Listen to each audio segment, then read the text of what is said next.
what is up, guys? Good morning. Welcome to Truth and Transparency. Reactions to episode 2 begin now. So good morning. Let's do this. Oh,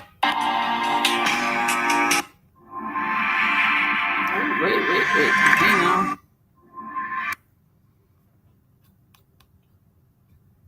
This one.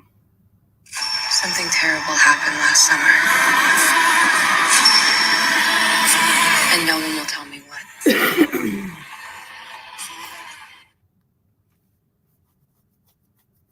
Is it good afternoon now? Good evening, good afternoon, good morning, wherever it is that you are. Good to you. Good to you. Were found dead in an off-campus house yesterday morning. No suspect. There's nobody in custody right now. Classes for University of Idaho students are canceled for the day. They say they will resume. All I know is we are not safe here. We gotta go as far away from Moscow as possible. Kids were just piling out of that place as fast as they could get out. I've never felt fear like that in my life.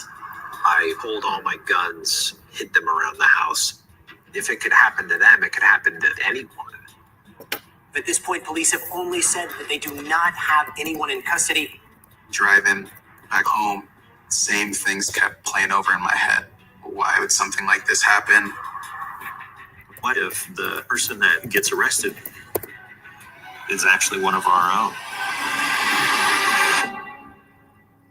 Okay. Right there.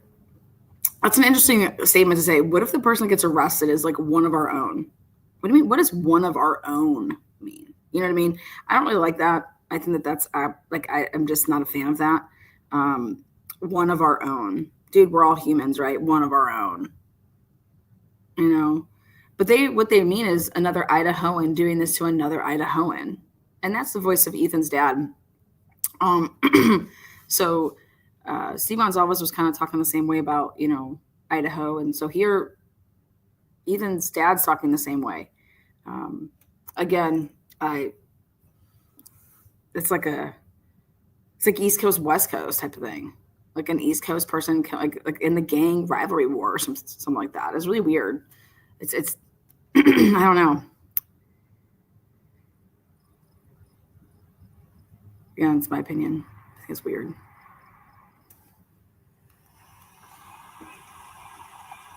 Scott and I were in our own little world of grief. Not to know whether we should be crying or screaming or mad. Just all those emotions. You don't know what to do.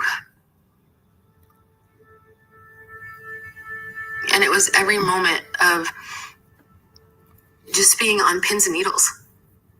Because you have no idea why they would hurt these children. Why they would hurt my child. I mean, I don't have enemies in life. So you're just stretching your imagination to think if This is Maddie's mom.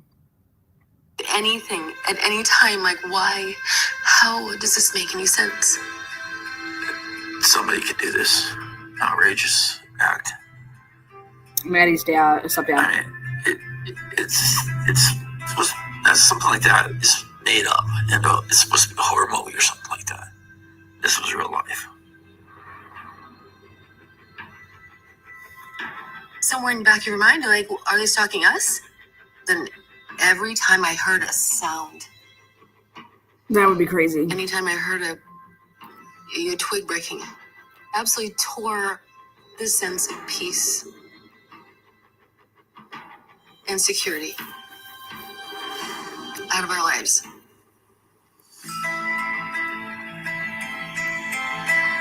I'll be 3 different times just because I was so scared to go to bed. It was just silence. This is Because such a Hunter big member of our family Chapin. just wasn't there anymore. When we slept, laid in bed, cried.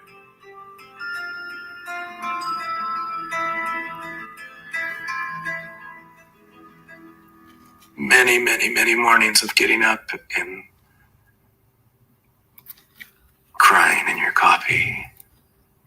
That's odd. You know, you're just really questioning how you got to where you were. How did this happen to our kid? Somebody that we have spent a lifetime raising. The phone was ringing. Our family members were calling. I mean, just nobody knew what to do.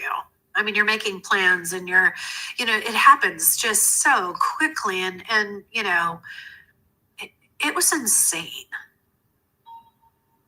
The Moscow Police Department called us every day and updated us on what they could, which wasn't a lot of information.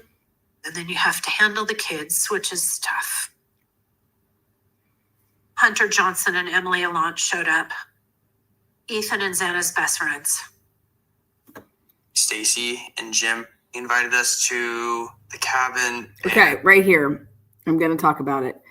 The way that Stacy describes how Emily and Hunter, they showed up, would feel like they just showed up out of the blue. Hunter's like, we were invited. The Chapins, now I don't know if they invited other people and they just did not go, but Stacy Chapin and Jim invited them to their cabin or wherever it is that they're, their house in Priest Lake. So just to see the way that two people are, Stacy saying they just showed up, kind of like, or saying they showed up. They showed up. Not we extended hey, if you need a place to come that you feel safe, you can come here, But Hunter was like, they invited us. And so I put that down in my notes, I would have tons of questions, right? If you're a parent and I want to talk to Hunter and I want to talk to Emily, invite them here. I'm going to invite them here. Remember, they would have spent that night together in that hotel room or the blocks of rooms. And so think about that. So they were invited, as Hunter is about to say.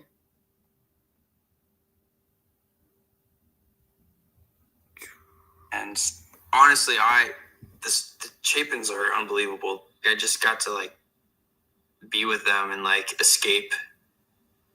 I think I shut off. See how that cuts off right there? And tried to be with them and escape. There was more that he was saying. And see, that's what the live interviews are way better. Somebody, you just get to hear everything they were thinking or saying about that. This is copy cut edited. This is they're making a movie. But obviously Hunter had more to say. I wanted to hear that. But they were invited. Push it away as much as possible.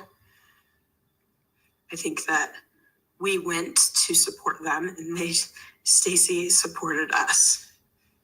We just sat and talked through, what had happened. We started thinking about the day before they were killed. We started putting our brains together on where everybody was at, what everyone was doing.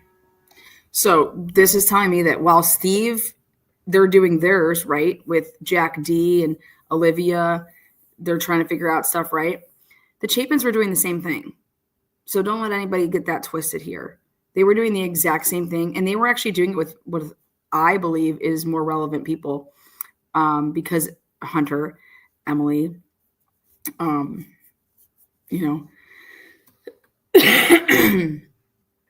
were talking to Dylan. They were the ones that were sitting outside with the cops, just, not talking to them. So what Steve G was doing was the same thing that the Chapins were doing. They were just within their group of little friends.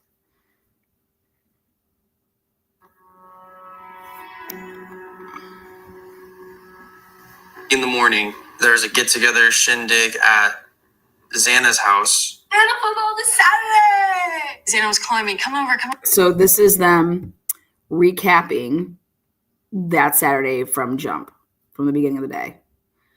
And this is according to Hunter Johnson. Come over.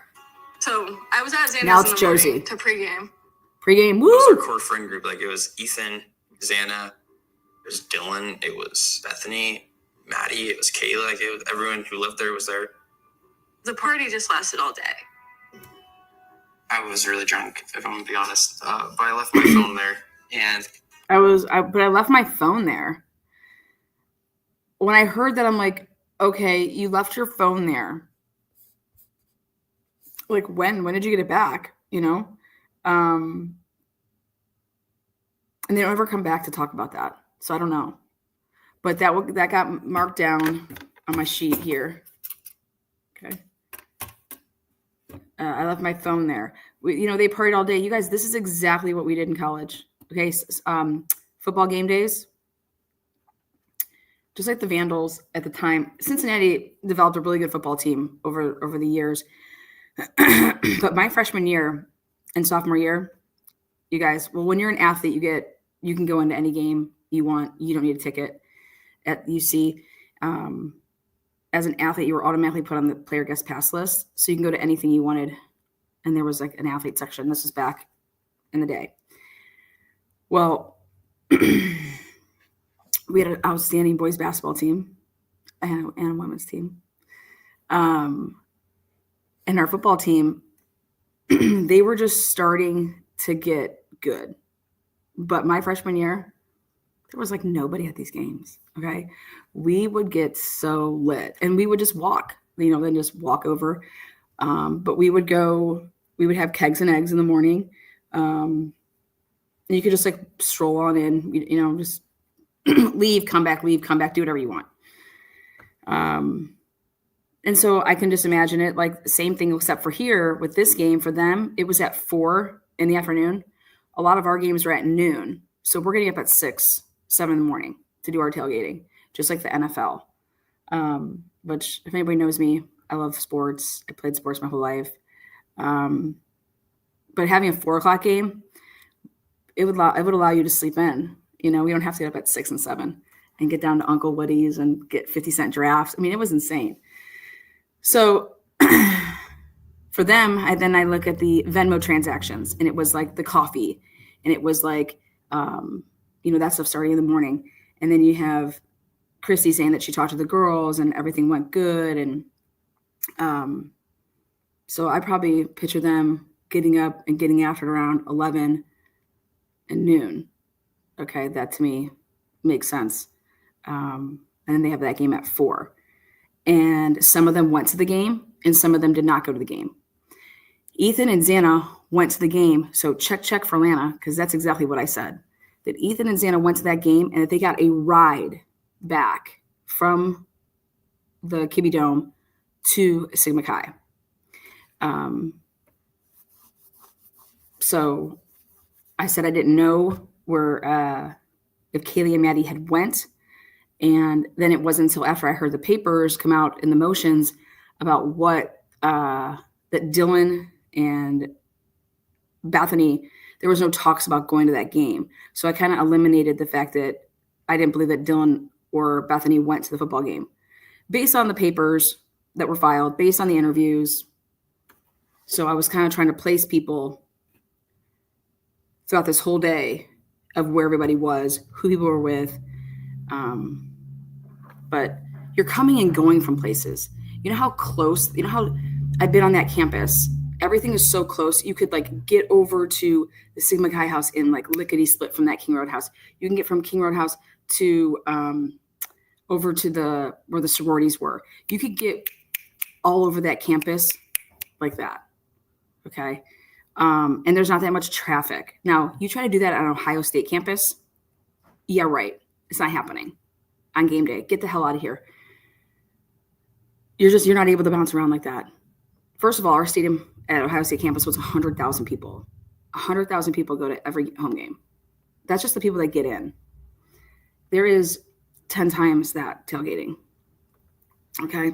Then when you have all those people in an area like that, then your phone starts to like act up. You have service, but you don't have service. You know what I mean? You guys all know when you go to concerts how it is. Now, picture this. In that area, phone service sucks as it is. I was there. Your phone service sucks.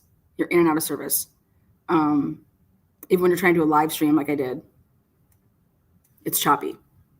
So continuing on. So I'm just visualizing myself. Okay. Yep. Getting up. Okay. I'm with all my friends. This is our normal routine with how we tailgate, how we get together on Saturday home football games. And to me, this is exactly like what I would picture. And some people going to the games and some people not going to the games. Like, first of all, if you can't drink in there, your buzz goes away real quick. Okay. If they don't serve alcohol in there, if you're not 21, if you're trying to smuggle stuff in, and you will crash a lot sooner. It always happened with us too, is that the earlier that you start partying, the earlier that you're going to go to sleep. So when I started hearing that these girls, dude, I'm going to bed like a 9. You guys, I believe that. When you start partying earlier, okay, you're going to go to sleep earlier. I'm sorry, that's just fact. And it also tells me that these girls, if they truly did that, which I do believe that they did, if you're taking like cocaine or you're doing drugs to keep you up, then that's a way that you're going to stay up when you're partying like that. You need a stimulant to keep you up, to keep you going. And if you're not taking anything with just drinking, yeah, you're not staying up until 2 and 3 o'clock in the morning. Now, how do people do it, though, if they were getting up early and drinking and partying all day? Okay, how do you do that? Are you kidding me? You're going to cut this grass on a Sunday morning.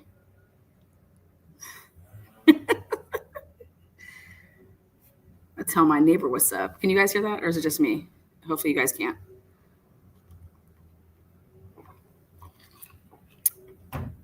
So now people also take naps. People will take naps. So hey guys, I'm going home. I'm going to crash, take a nap. Then I'll get back up. Then I'll shower. Then I'm going to meet up with everybody and go out, let's say and do like the second leg. So we'll go out 10 to 2. Go home and nap from 6 to 8, get up, get ready, go out. And so when I was listening to this is episode 2, and I was envisioning, okay, dude, that's exactly how we did it. It's exactly how we did it. All right.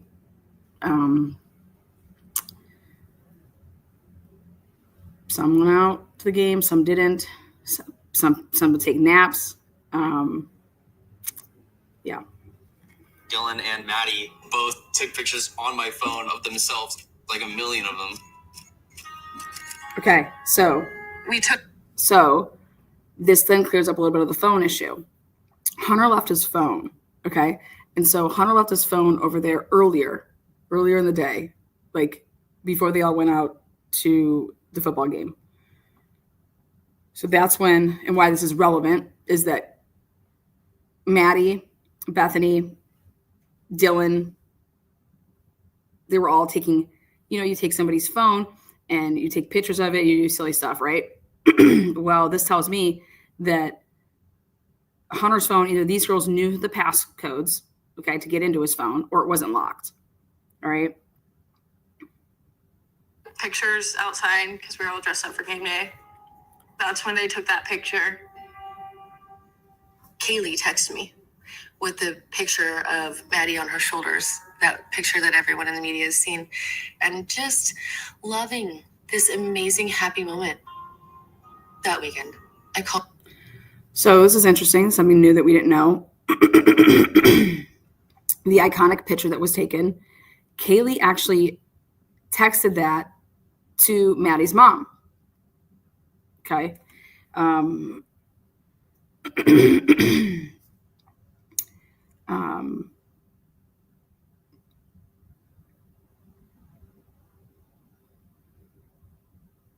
I'll give you my true opinion on that. I'm not going to hold back. Kaylee wanted everybody to see that they were all having a good time. Okay, that things were bad, that things were better, that things were back to normal. Because Kaylee and Maddie had a falling out. Christy talks about it a little bit. So does, I think, Steve a little bit. But Christy talks about it more, touches on it more. And I knew that. I knew it. I knew that not because, obviously, I talked to either one of them. Social media. Social media told me that. The crime scene talked to me as True Paul would say. No, but their social media accounts told me that. And there was one specific post that Maddie made, and then Kaylee had commented on it like so many weeks later. And it's like, you don't do this stuff like that. But anyways, I could tell in the breaks, I could tell with the social media. And then you go back to what Chrissy was saying, how she talked to both of the girls that next morning, and then everything, you know, checking out both girls and everything was good and everybody had a good time. Okay. So I think it was awesome that Kaylee sent that to Maddie's mom.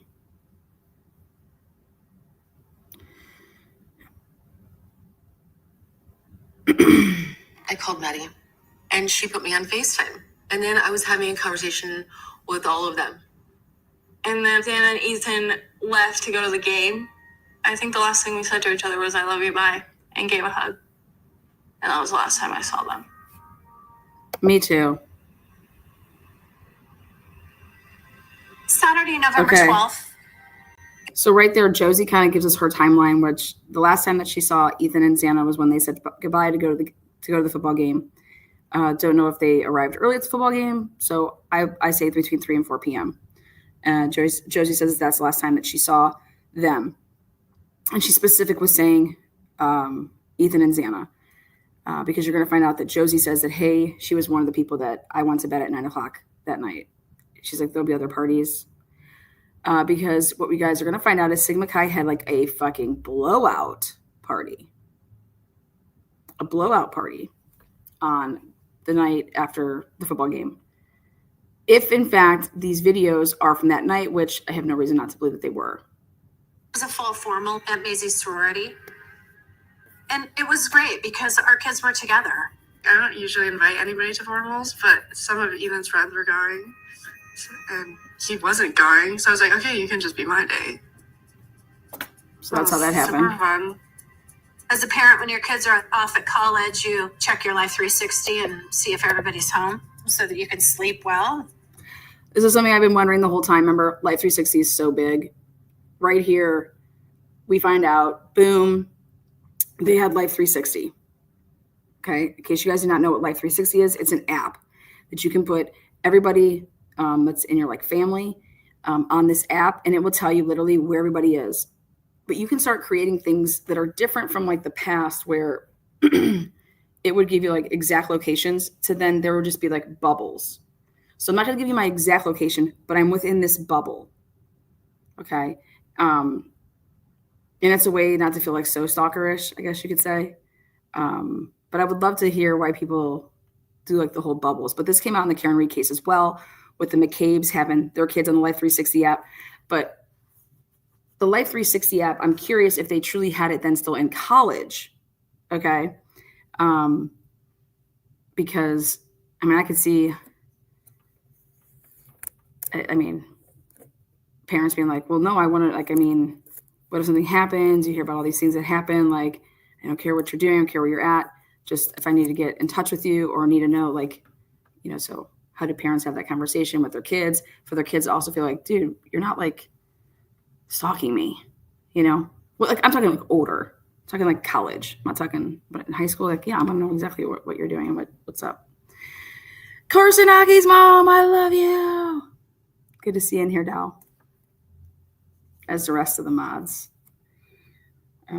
So here we get a little glimpse of Life 360.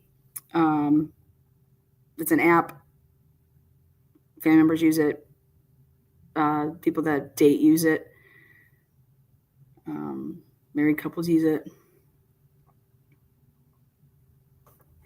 It just was a feel good, like, oh, I don't have to worry about the kids tonight. We left at like 9, and everybody went back to Sigma Chi. For some reason, I stayed and went to bed. Ethan kept texting me, Maisie, come hang out. I went to sleep, so I wasn't responding to any of them.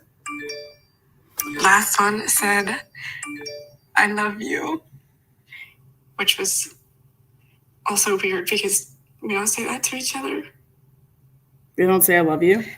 Yeah. I thought that was weird. I want to back it up, though, because I want to start right here. Sorority. It was great because our kids were together. I don't usually invite anybody to formals, but some of Ethan's friends were going, and he wasn't going. So I was like, okay, you can just be my date. That was super fun.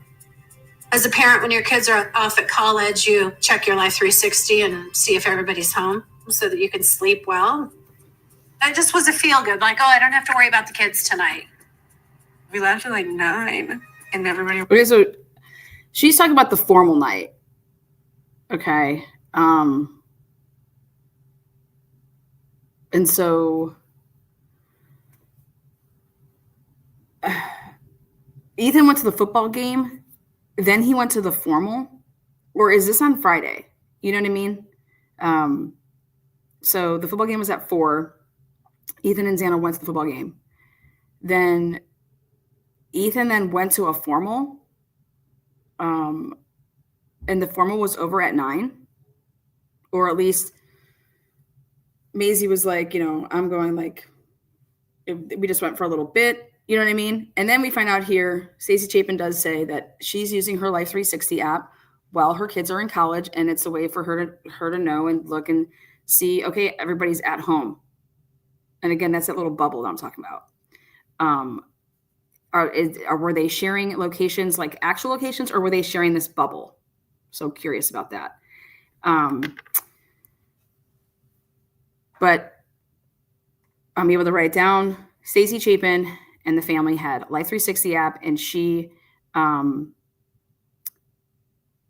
they used Life 360 app in college. This was not just a high school thing. This was a college thing.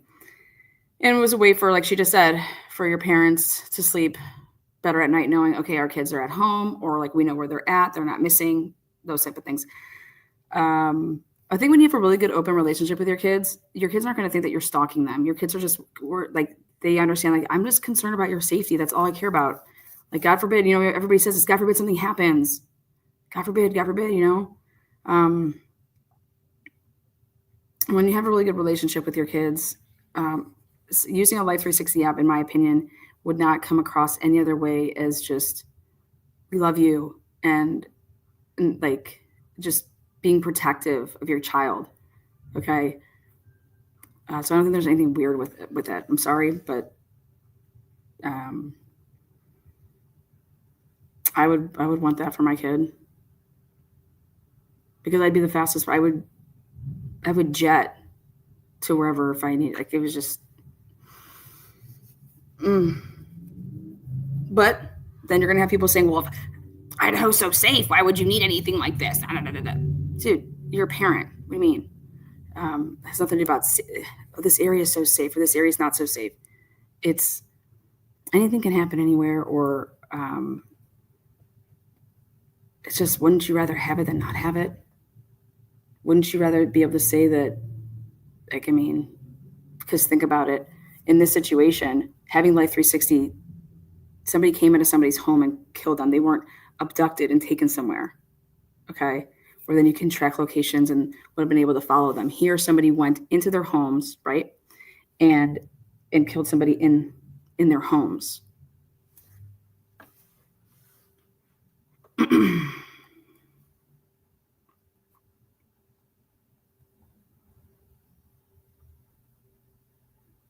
We went back to Sigma Chi.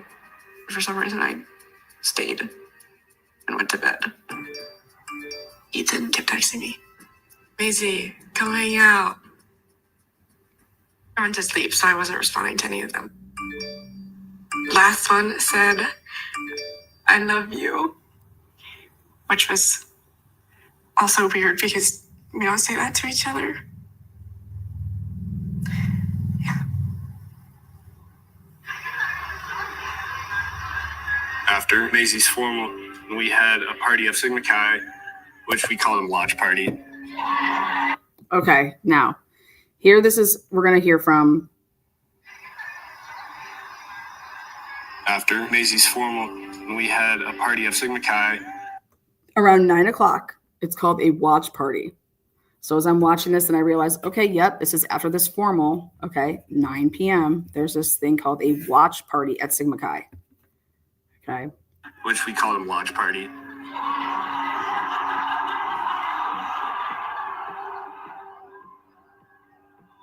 to the party, and then partied for a bit.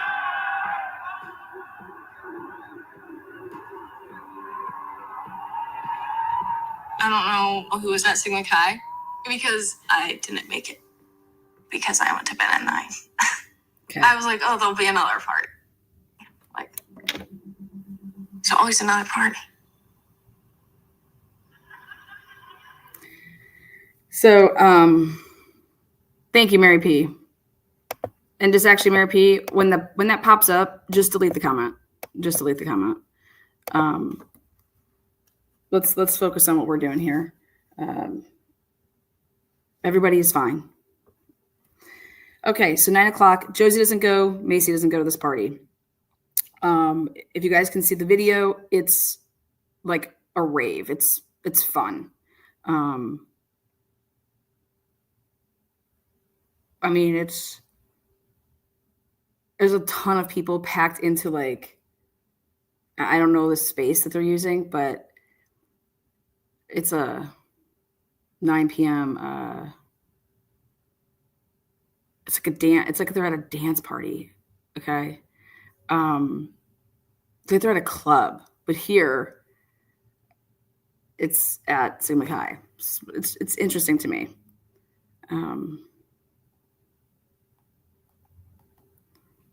So again, some people don't go, some people go. Ethan and Xana were in my room in the fraternity, and then they went back to Xana's house. On the night of November 12th, I was a sober bro. I volunteered to be sober that night. Okay, so anybody. Hunter says that they were all in his room. I'm curious. I want to know if Ethan actually had a room there. Okay. At Sigma Chi, because it sounds like he didn't, but I can't say one way or another for sure. But my gut is telling me that it's like he was really staying at Xana's house every night, and that he like lived there. But going back to Hunter saying that they were all in his room, and then Ethan and Xana left. Well, curious to know what time he thinks that they left. And went back to the King Road house, because that's where I think there's questions that lie with, who's the person that was the police source to say, okay, we have all eyes on Ethan and Xana. How could there be this, the police saying, we're still trying to understand what happened with Ethan and Xana from 9 to 1 or 1:45. Okay. So I'm writing down over here, well, these are the sources. Hunter, his brother, is a source. And then you have Bethany as a source. Okay. They don't use Hunter, though, at all in the PCA. Okay.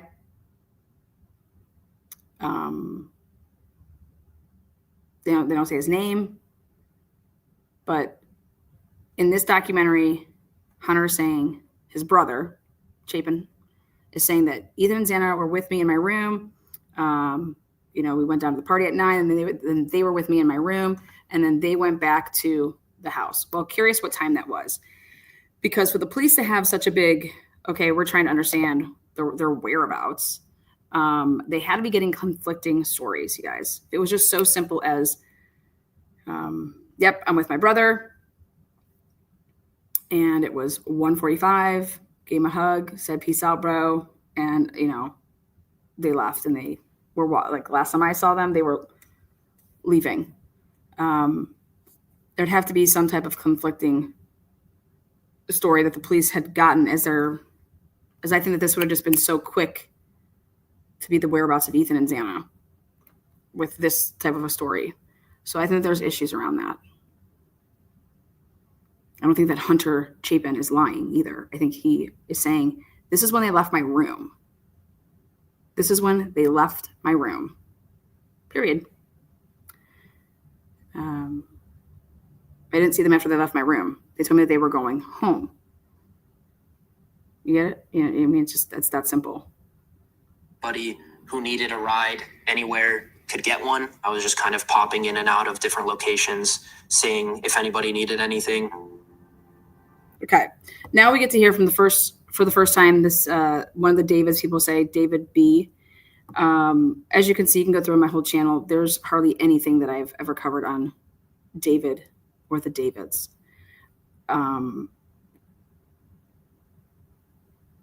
Sorry, but I didn't cover it for a reason. It was insignificant, totally insignificant. Sorry, but it just was. It is. So David here tonight, just like Ethan was the one night when he got pulled over, was driving somebody. With my research in this case, they have a buddy system within the sororities, within the fraternities. It's people that are designated to drive people around, and you rotate this. You rotate this, and it's usually underclassmen, and they will drive people. Then they're the sober driver, and it's very smart. So I just said, that's it. The last time I saw Xana, she was on her way out of Sigma Chi. And she was like, you never come hang out at my place. You got to come over more often. That was one of my biggest regrets. I never got the chance to, just because of the way I took it for granted. We knew that Keely and Maddie were at the corner club, which is pretty much our only bar in Moscow. We knew that they were coming home late. Was there anybody random at the corner club that we didn't know? Okay. Now this to me is what's interesting, is that we knew that they were coming home late. We knew, who's we, we knew. What do you mean you knew that they were coming home late? They were at the corner club. We knew that they were coming home late. I think what she means is that based on what they do when they go to the corner club, like they close it down. Okay. Or did you have text messages saying, hey, we're about to leave, then we're going to go get, we're going to the food truck and then we'll be home, to say that you knew that they were coming home late. I don't even know what late means. So 2:00, 1:45 in college, just so we're clear, that's not late at all. But maybe after COVID, it was, late. I don't know. In college, for me back then, that wouldn't have been late. Coming home at like 3 and 4 o'clock in the morning, that would have been late. If you're staying out until the bars close, you're within that time of like, that's normal. Then you come home after the bars close. But if you're not getting home until an hour or two after the bars close, then that's where I'd be like, okay, where the fuck have you been? What are you doing? Where'd you go? Because you can't be at the bar, right? So for me, when I managed and ran a bar in Cincinnati during my 5th year, I was always the last one home. If I got home and people weren't home, then it's like, where were you? Because they were just at the bar. Then they just left. They're going straight home. I get home and they're not there. Okay, where'd you go? You had to go somewhere else because you're going to beat me home because I have to actually do all the paperwork and close this motherfucker down. And I'm not getting home until 3:30 or 4. You should be getting home at 2:30, 2:45. And I'm getting home at 3:30. Like, there's no way that I beat you home unless you went somewhere else. So I would never think 1:45 or 2 is late. Just because of the way I took it for granted. We knew that Keely and Maddie were at the corner club, which is pretty much our only bar in Moscow. We knew that they were coming home late. Was there anybody random at the corner club that we didn't know? Was anybody targeted at the Sigma Chi party? We just wanted to know, like, who did this? Like, why did this happen?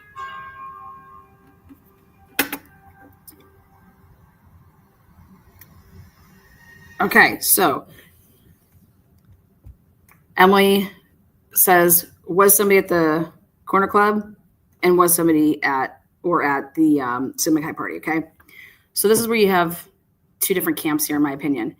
The people that are going to have the most and best access to the whole everything with Sigma Chi is going to be like, okay, here we have all this video, and we're going to pause the video, and we're going to say, okay, who's that person? Who's this person? Who's this person? Who's this person? You're going to go through all the remember what they were asking for? Video stuff that you have, pictures, like, let's see who the hell was at this party that maybe wasn't supposed to be there, or not to say wasn't supposed to be there, but somebody that we don't know that well, things like that. That's going to be in the camp of the Chapins. Okay. They're going to be able to do that a lot more accurately than, let's say, like Steve G. And so I say, like, the Steve G camp would be like, okay, here, we're handling everything that's at the corner club. So that's kind of why I just wish that these families would have come together, because it's going to be like, here, you guys have access to that stuff with the Sigma Chi angle. We are going to try to get the film from the people at the corner club and go through, because let's be honest, who can actually identify people, not police officers, to these, who's a stranger to these people, meaning like the students. You don't know who a stranger is to me. I only know who a stranger is to me. Okay. So therefore you would need students. If you're going to go about it this way, you would need friends to say, okay, yep, we know that person. We know that person. We know that person. We know this person. We don't know that person. You know, things like that. Cops can't do that. You're going to need help if you are even trying to go about it that way. But what it seems to me that is that not talking about what the cops were doing, we're talking about what the kids were doing. And the kids are thinking that. The kids are saying that they're thinking that. They want to know who was at these establishments that maybe is out of place. Okay. I write for the student newspaper for University of Idaho. A lot of students weren't feeling safe. And because I'm local, because I personally knew Xana since elementary school, I got the sense of the gravity. Okay. Ben is a writer for the Argonaut. This is whose voice you're hearing. Ben. DeWitt. DeWitt. He claims that he has known Xana since elementary school. So he's the editor, the news editor, for the Argonaut. And he takes all of this very personally in this video, in this series, where he's like, I'm going to let him say it. The tragedy, where a lot of news people kind of lose their humanity around things like this because, it's just another story. These 4 people touched so many students, and so many people knew them. This is Northwest Public Broadcasting. Today we have Lauren Patterson here in the studio to talk about what has happened in the Moscow homicides case. Welcome, Lauren. Thanks for having me. I'm one of 2 reporters for Northwest Public Broadcast. Okay. So Amazon went the route of, we're going to use local people for our series. They go local. And so they use Ben from the Argonaut, who, by the way, we reached out to the Argonaut a couple different times and wrote them. And we actually got in contact with them because we had questions on pictures that they had taken. We wanted dates of the pictures that were in the footage. Okay. We wanted dates associated with these pictures, things like that. We were putting together a solid timeline of when truly media was first there, things like that. Like, it was all about, and so here, so you have Ben, and so Amazon goes we're not going to have any mainstream media people, but we're going to have the locals. And so we have Ben, and now we're going to interview this girl, which, pardon me, I think it's Patterson, Lauren. Testing that Lauren Patterson. covers stories in North Idaho. I actually had never reported on a crime before until this happened. There you go. I've actually never reported on a crime before because that wasn't her part. That wasn't what she did. So here you're going to have somebody, again, you have Ben, who's young, and now you have another person that you're interviewing who's never reported on a true crime case. That's not her thing. We focus a lot on arts and culture stories or agricultural policy because the crime rate is low. As a local, as a Moscow resident, as a University of Idaho alumni, I wanted to get answers for the community. Monday morning, all that we knew by that point was that 4 people were dead. I mean, people were panicking. Okay. She says it right here. I wanted to get answers. Well, that's what we wanted too. We wanted to get answers. We're doing investigative journalism. We're asking questions. We're filling out public requests. We're trying to get facts. Like here's a simple fact. Does it have anything to do with the case? Don't know, but this is a simple fact. This was what the the atmosphere was like there. This is what these are the people that are coming and going from the premises. Same thing. Maybe there's a person that you can see on one of those body cams that does not fit. Like, oh my gosh, this person was around back then. I hadn't even seen them again until, oh my God, the night of that Sigma Chi party. Something like that. You can, if you stick to the facts, whether they are facts that you think have anything to do with the case or not, it's still a fact. It's still like, this is what happened. So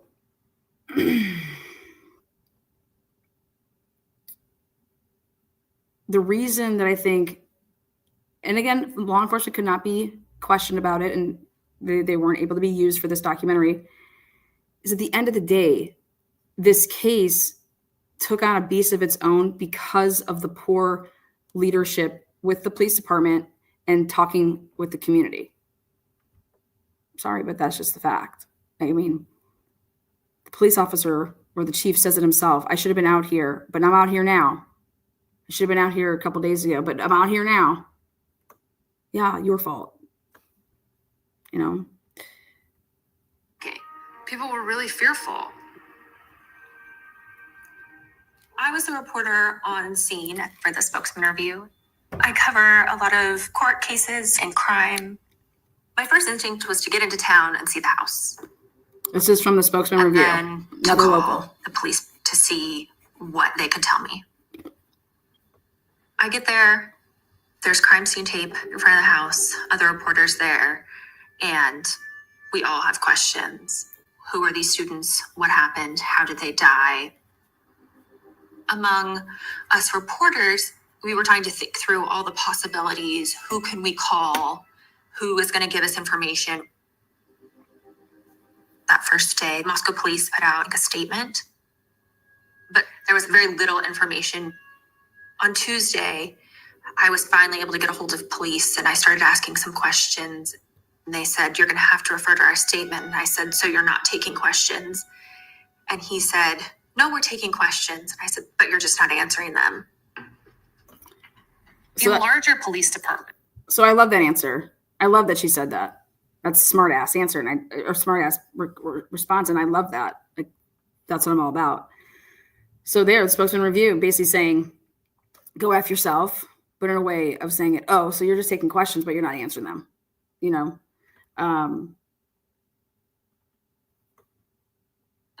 You have a public information officer who's assigned to talk to the press. In Moscow, nothing like this ever happens. So they just assigned it to one of the cops.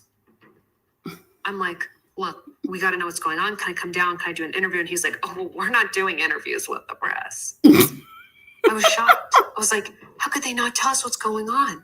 We were getting such little information that it created this chasm where rumors and speculation started to fill the silence from the police department. Exactly. Well said. The rumors started because of your silence.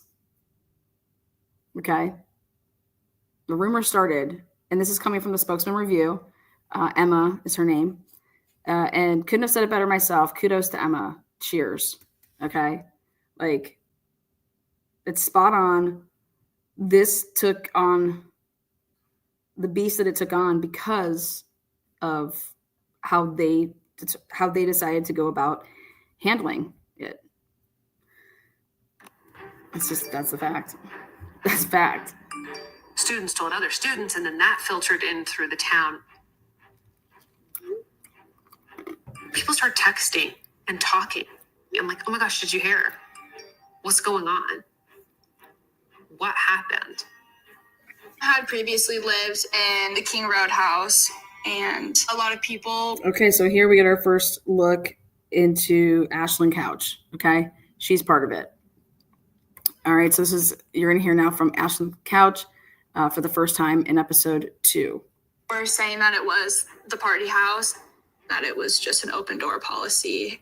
People could just walk in and out.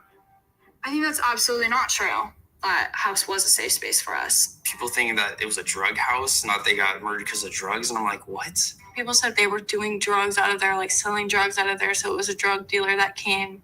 We didn't do drugs. Okay. So now we're going to get into this whole angle of it. But let's first talk about what's really, really important, because this open door policy, this house that was coming and going, anybody can just come in. It was a party house, all this stuff, blah, blah, blah. This is interesting to me because of where they're choosing to put this in the, what's the word I want to use? The timeline. Okay. I went back and double checked just so everybody's clear. It wouldn't have been until my body cam footage went out to know anything about this house in terms of national news. Whatever was being talked about privately amongst the people that were locals to that community, which is where I want to really hone in here. When they're talking about people texting back and forth and they're talking about like this drug house and blah, blah, blah, you guys, that was going on and being said within the first couple days amongst the locals. Okay. That has nothing to do with these body cams yet. And the reason I need to make sure that this is super, super clear. Those body cams that TNT put out did not come until December 20th. Like that area. Okay. So of timeline. And it's really, really important because this is why Stacy Chapin and Jim Chapin were the first parents to come out and talk. And at the time when I first heard their first ever interview, which was before the police spoke, okay, they were like, this was not a love triangle gone wrong. And I'm like, who is saying that? Well, the locals were. The kids were. Like, this is what they're talking about right here, right now. This is that time period, a couple days after the murders. It was the locals. It was the students. When I'm saying locals, I'm talking about friends texting each other, okay? And what they're saying back and forth about the whole, this is a drug house and blah, blah. That was being said by the students, okay? Jim and Stacy come out and say, hey, this had nothing to do with drugs, and there was no love triangle. And I was like, whoa, who's out there saying this? And that's when it clicked immediately for me, is that, well, we know that it's not mainstream media because they're not even hardly on this case yet. They just got on this case like literally right after that interview. That's why they were interviewed by a local, the King News, Seattle people. And that's Jim Chapin says one of the reasons that we agree to do this is because you're local. So that whole drug talk, you guys, did not come from, like, that was immediately. And that was the students. Okay. Now think about what Dave's saying over here. It was an overdose. And then they try to make it seem like it was not an overdose by stabbings. And then, okay, no, now it's back to this or it's back to that. Dave told us all of that. And that was going on immediately. People talking about trying to figure out what was going on. And so that's what they're talking about right here. So don't think about the body cams because those haven't come out yet, okay? But I believe how this is about to get portrayed right here in episode 2. They totally skip over that and make it seem like it wasn't something that was being said by the community, by the students. But it most certainly was, and I have proof of it. Okay? I have absolute proof of it. Because this is where there's like a huge jump in this timeline. I was hearing rumors like maybe it was someone who was just in town for the game that weekend. There was rumors of a robbery gone wrong. That Ethan brought drugs to the house and they'd all overdosed. At one point, we were like, okay, Maisie and Hunter, be straight with us.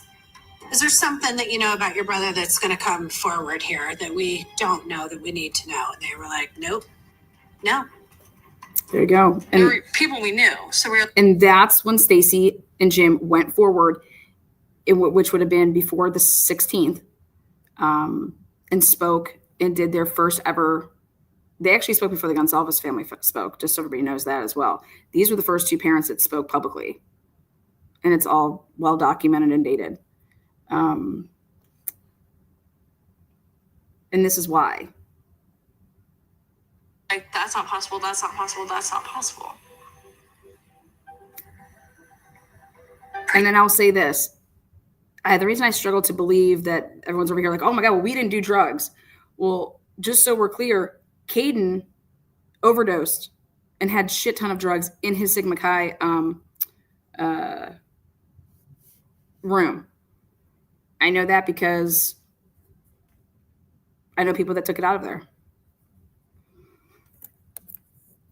So one of their fraternity brothers dies from an overdose a couple months, in March 2023.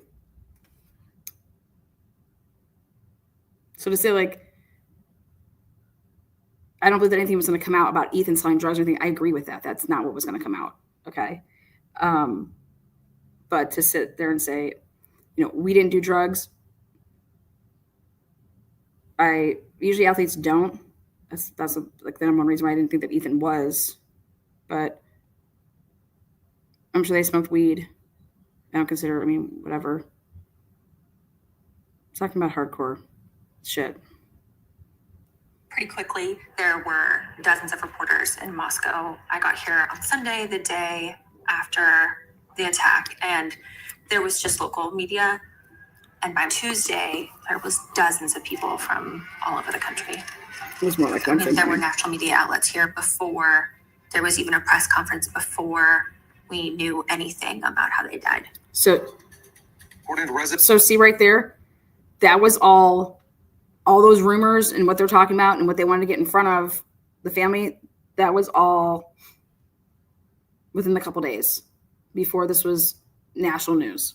In Moscow, some people related to the case have been harassed and even followed home by national correspondents. It was like, hey, I'm so-and-so from the New York Times. I'm from CNN. I'm from MSNBC. I'm just like, why are they here? Why do they care what's going on in Moscow, Idaho?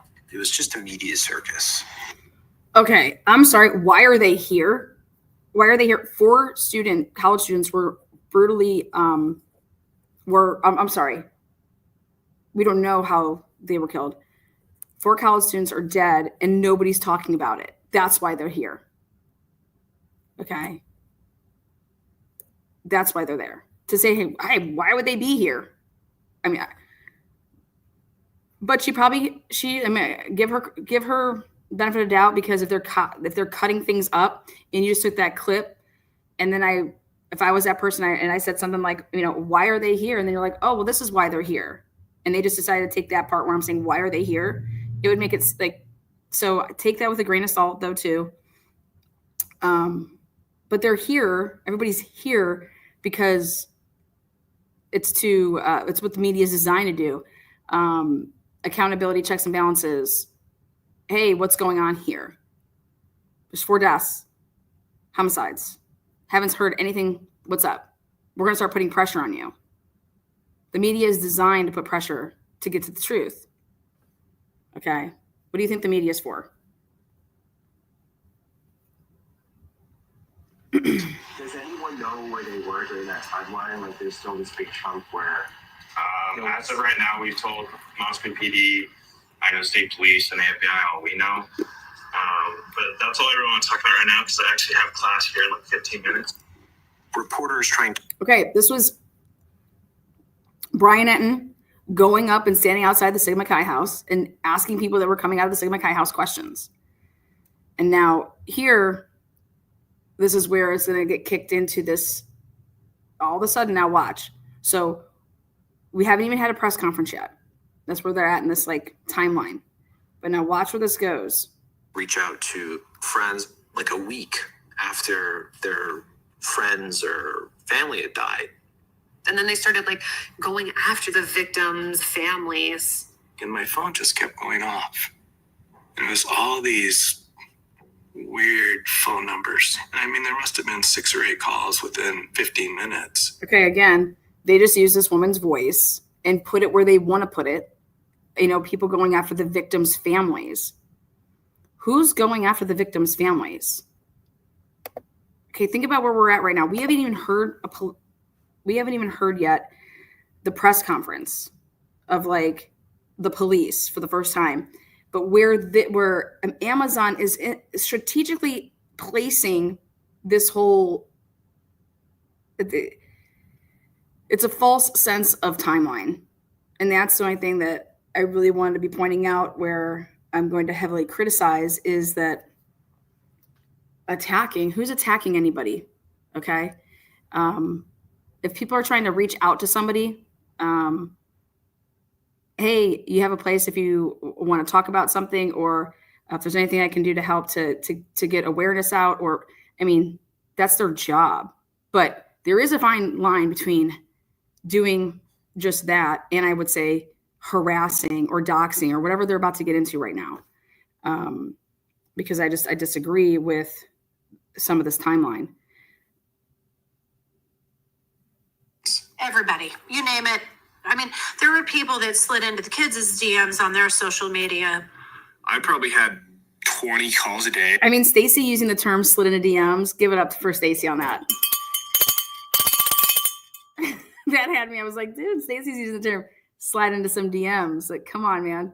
There's no way that my mom would be saying slid into DMs, sliding into DMs. And I think my mom's hip too, but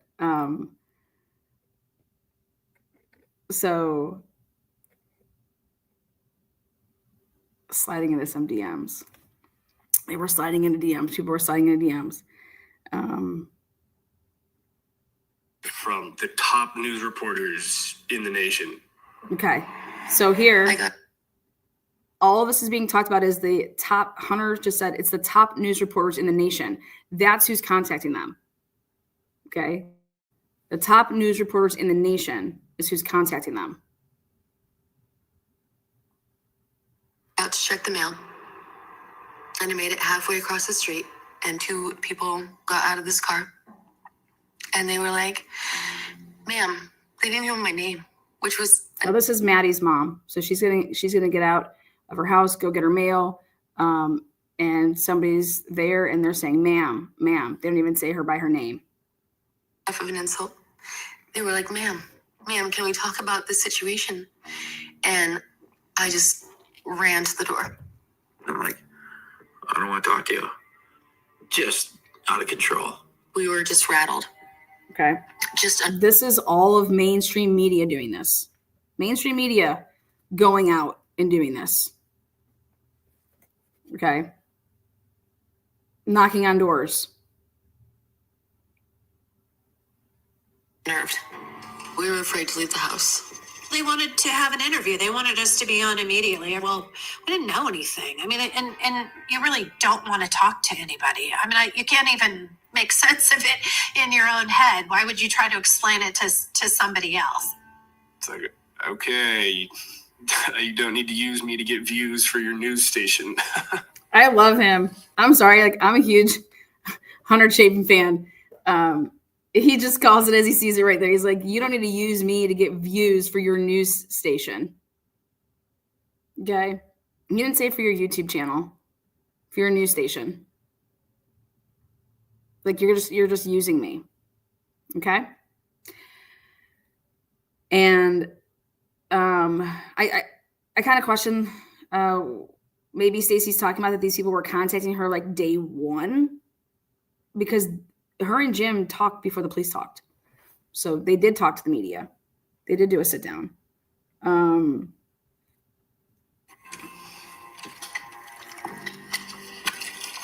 don't know. That whole stuff kind of pissed me off a little bit. Yeah, it did. I love it. I'm a mom. There you go. Like, that stuff kind of pissed me off a little bit. Good. It should. We have a simple life. To all of a sudden be thrown into the spotlight. It just felt very much like my quiet private house was now the nation's attention. Okay, so now, it's like anything. Let's say that Steve wouldn't have been vocal. Okay, if Steve wouldn't have been vocal, then the attention would have not been there. Because if you don't have anything, you can't really talk about something. Like, think about the Kohlbergers, for example. Like, they didn't talk at all, and so there was no information. There was nothing to keep any pipelines continuing to go. And so now look at it in this scope. If the parents were asking Steve, like, hey, not to talk or whatever like that, like, you're just bringing these people, like, if you don't say anything and there's nothing for them to talk about, and they'll, let the police kind of just like do their job, or like it's causing,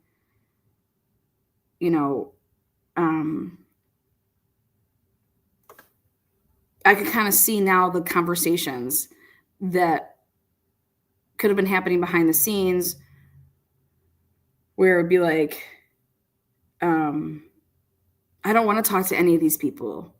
Okay. I don't want to talk to any of these people.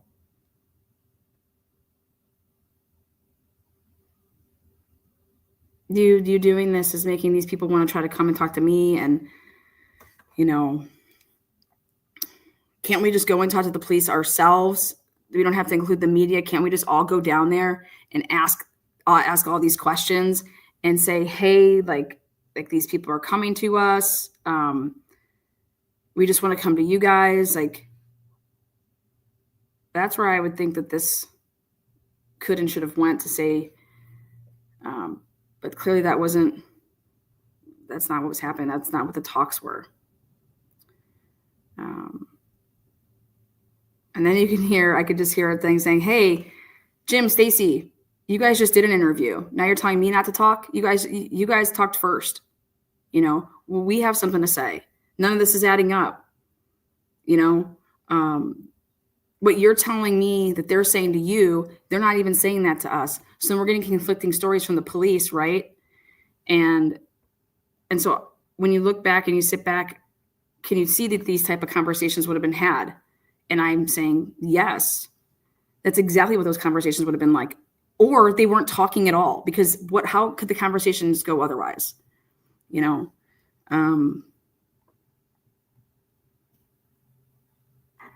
Terrifying. The University of Idaho has been shaken up by the deaths of 4 students. There's still no suspect in custody and more questions than answers. The lack of official information from police is leading to a lot of fear on campus. Parents are calling angry, wanting some answers. I've been in higher education for coming on 30 years now. You never get... Okay. Dean of students, Eckles here. I mean, think about this. Amazon asks people to be in this.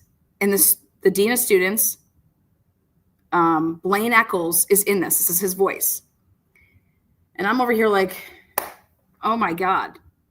Can't wait to see what this guy has to say. Okay. He's like, in 30 years that I've been involved with higher education, this is what he has to say. This is his point of view. Praying for something like this, you're never prepared. But this crime in particular, the nature of it really struck at the core horror of what people think and worry about. In Moscow, major crime does not happen. It just doesn't. The last time Moscow had any kind of a homicide was 7 or 8 years prior. So our police plan for talking with the public about major crimes was woefully deficient. We had no plan. For the first 3 days, it was the mayor trying to talk with the news media about... This is the mayor now. So he's heard just Blaine Eckles for a bleep, and we're going to come back to him, but then they put in the mayor here. And for the first 3 days, now see, we're going back to this first 3 days. And it's exactly like this is this first 3 days when the police did not come out and do any press conferences, didn't say anything. This is that period. What went on? I feel very badly for the victims and everybody This else. is his interview. A friend and associate with those people. This is stuff that shouldn't happen, especially in a small, quiet town like Moscow is. I don't know how I got to be the point guy for the media, but that's part of the mayor's job, I suppose, even when you don't have any information to relay. Mayor, how do you know this was an isolated incident? The police have been doing their work. They believe this was a singular targeted incident and no one else is in any jeopardy. How do they know that? Because there's a killer of these 4 individuals who is out there somewhere, correct? Yeah. We are 2 full days after this horrific incident just off campus, and still no news conference from the police. I don't think any of these people are being malicious. They've never had to deal with anything like this in their lives. And, I don't know how you could be prepared in such a small town for this level of crime and for this level of attention. It's very interesting right there. Then they cut back over to the girl that writes for Northeast, whatever it is, broadcasting. I don't think any of these people are being malicious. Like, what? Who's being malicious? Like the police? By not, I didn't understand that part to put in there.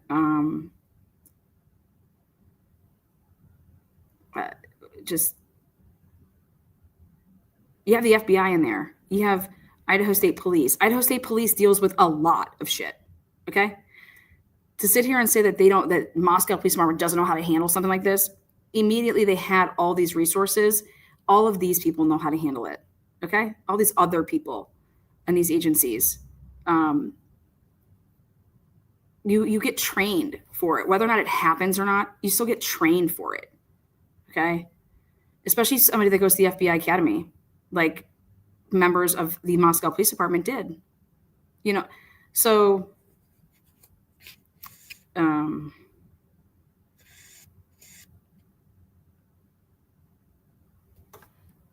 they just didn't have any answers.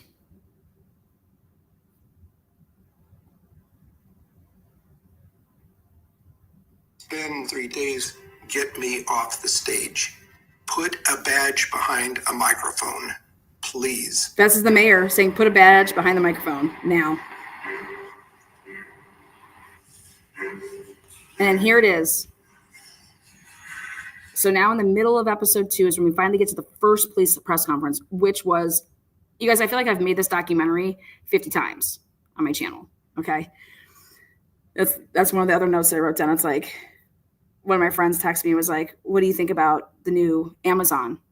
I said, well, I haven't gotten through it all, but I know that I've made probably 50 documentaries, basically the same that Amazon has produced. So,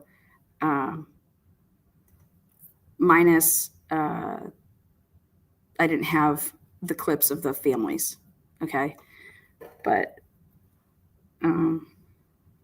so here we are halfway now through episode 2. And now we're getting to the first police press conference, which would be November 16th.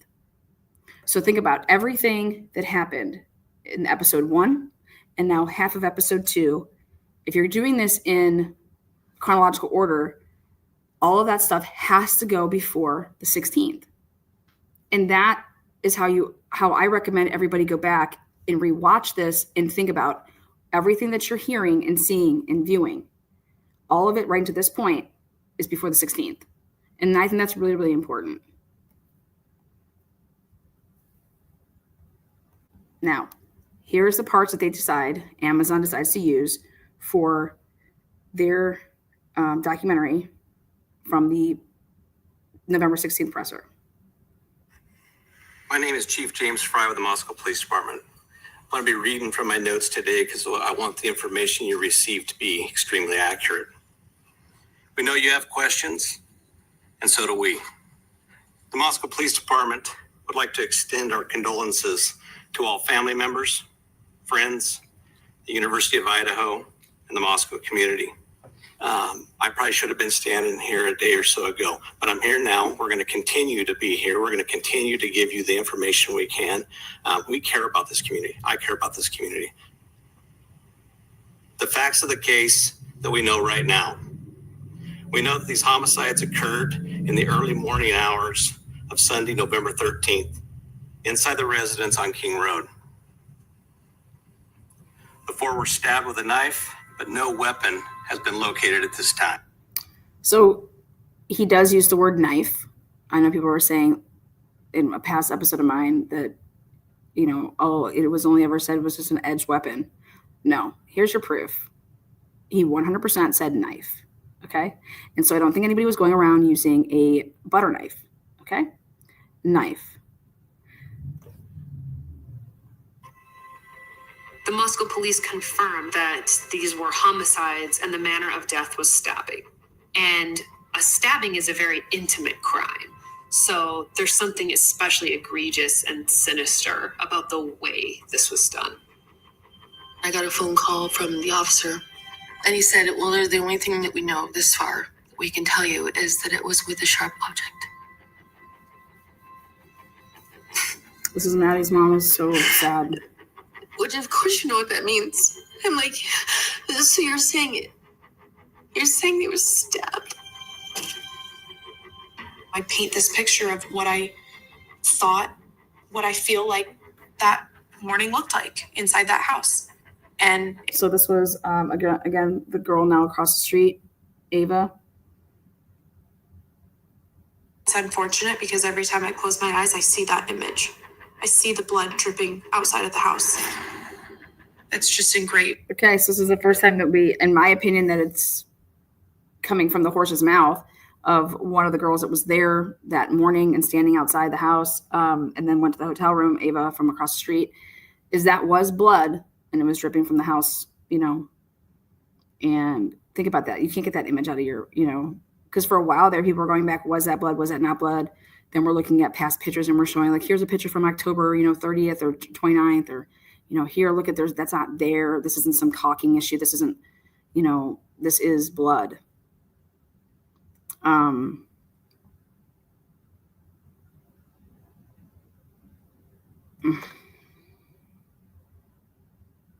In my brain. It's overwhelming to have that kind of imagery in your mind. It's just so horrible to think about, especially in that way, and how much I know that they suffered.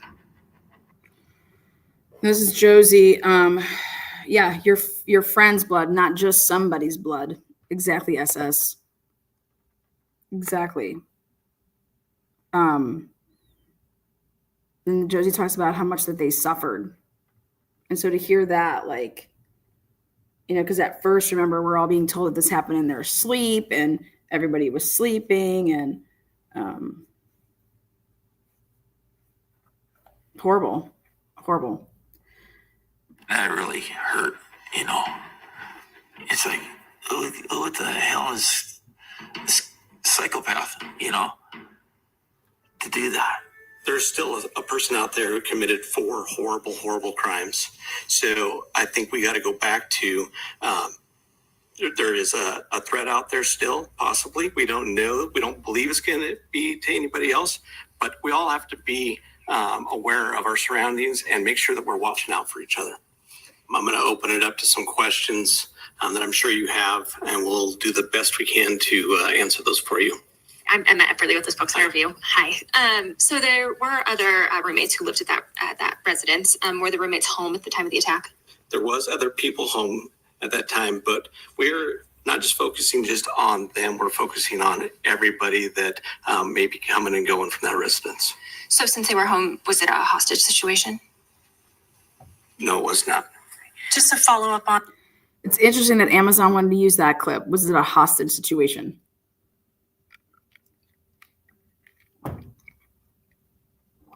What she asked, so you have surviving witnesses to an incident at 3 or 4 in the morning and the 911 call didn't come until noon? I don't think I ever said that they were witnesses. I said they were there.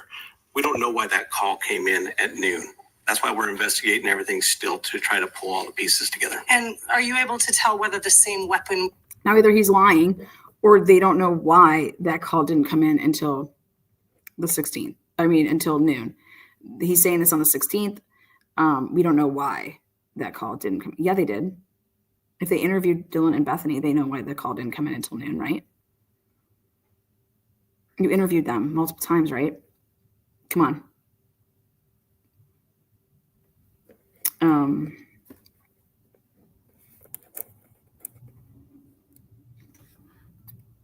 Was used on all 4 victims. You know, the autopsy will confirm that, and hopefully. So great question here that Amazon used was, how do you know that the same weapon was used on all 4 victims? And he's basically saying we have to wait till the autopsy comes back. Okay. So that would also mean that at that time you could not be just saying that this was one person, unless you had evidence that clearly was like that would still have to be in your realm of possibilities that this could be multiple people, unless there was overwhelming convincing evidence that was at that scene that it was just one person. But if he's over here saying that they have to wait, if it was the same weapon, if it was multiple weapons, we don't know because we have to wait for the autopsies, which makes sense, right? Oh. Collect some evidence for us. That's why you do the autopsies, is to try to be thorough and try to gather more. So we'll leave that would probably be something that would come out later.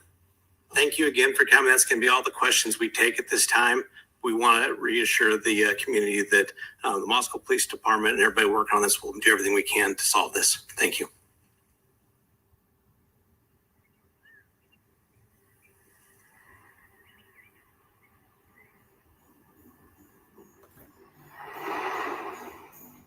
We're just getting some breaking news in the case of those 4 college students who were murdered in Idaho. The autopsy report was just released and reveals that the killer likely used this.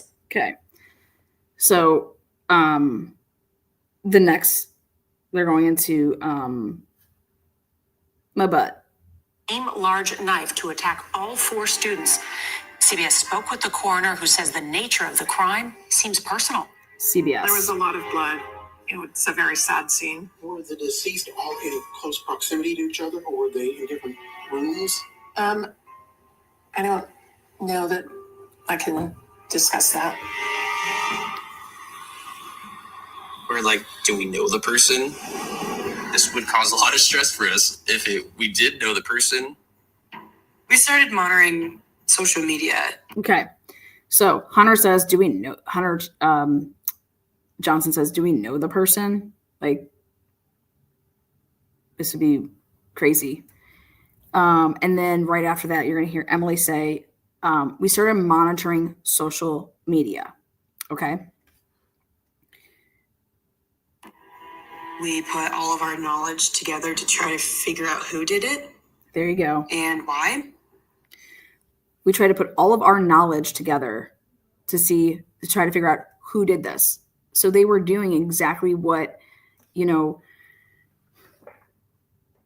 world was doing. All right.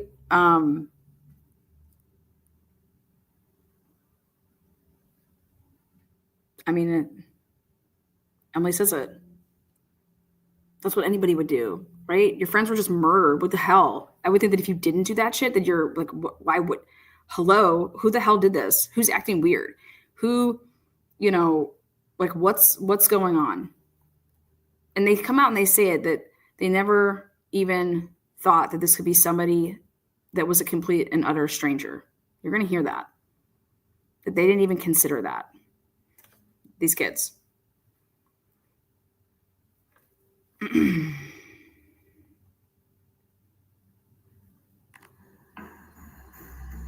then someone sent me the Grub Truck video. If you've ever been out on Moscow's Main Street past 10 o'clock on any given night, you've probably seen this yellow truck. Grub Truck is the only food source open in Moscow past, I think, midnight. They live feed everything. Okay, now that's interesting to me because when you say that's the only food source that's open past midnight, maybe that she's saying that you can go to. I don't. That doesn't seem accurate because Xana got a DoorDash. You know what I mean? So I also just I don't even want to, you guys, somebody cannot not just be lying. They could just like not know, you know, like I don't know. I'm over here thinking that, dude, I would think everything would be closed. What do you mean? Oh, she got a DoorDash. Oh, where was that? On Pullman's campus? Like she got it from Pullman. Like, so, but I don't know. She's saying everything closed there around midnight and that this was the only place to get food. And After you can that, watch the live feed just if you're bored. oh, hi. And you can watch the live feed if you're bored. Like, that's so true though. Just she's stating a matter of fact, like, hey, you know, somebody sent me the Grub Truck video. I'm just curious, did you know that it existed? Did you know that the Grub Truck video existed, like in terms of there was a Twitch feed and you could watch this? Or did you learn that afterwards? You know, I didn't even know that that was around until after this, you know, something like that. But we don't really get that. And people found this little segment where Maddie and Kaylee were ordering in the early morning hours of November 13th. Seeing somebody In the video, you can see Kaylee and Maddie ordered their food. There are quite a few people kind of milling around, and there's a man in a hoodie that's kind of behind them, also seems to be waiting for food. The girls take their food. Like, listen to that. I had to stop. I was like, he does not seem like he's waiting for food. Like, how can this woman even go on there? But then again, it's a clip. It's a clip because I could see her saying that as a sentence. What seems to be like this guy's, you know, well, first of all, she says people milling around, and there's a guy in a hoodie that seems to be waiting for food. But see, again, this clip, this is why I did not do Paramount and wouldn't do anything because I refuse to look like a fucking, I'm not an idiot. And so you're not going to clip a sentence of what I say or a couple words of my sentence and not have the rest of it. You want to know what I feel about something? Right here's my channel. Come get it. But anybody who knows anything, the smallest thing about this case knows that hoodie guy did not order shit. He did not go up to the window. He did not order anything. But she could say what it would appear to be like that he was waiting for food. But if you watch the video in its entirety, you would know that he never even ordered food. So, you know, that little clip right there is crap. Absolute crap. And if I was this broad, I'd be so pissed because no, I didn't think that. I didn't think that he was waiting for food. I knew that he wasn't getting food. Okay. Especially when this was filmed. I knew that he walked down there with the girls. So, but that's the power of editing. That's the power of post-edit. Who has the final say in your edits, period. Because they can cut whatever they want and put it however they want. And that's why I said, N-O, no. Food, and they leave. And he's seen on camera kind of going in the same direction. He doesn't go the same direction. I just remember watching that video and being like, that guy looks really suspicious. And then this footage goes viral. The county prosecutor and police say they're combing through the video, trying to... Looks really suspicious.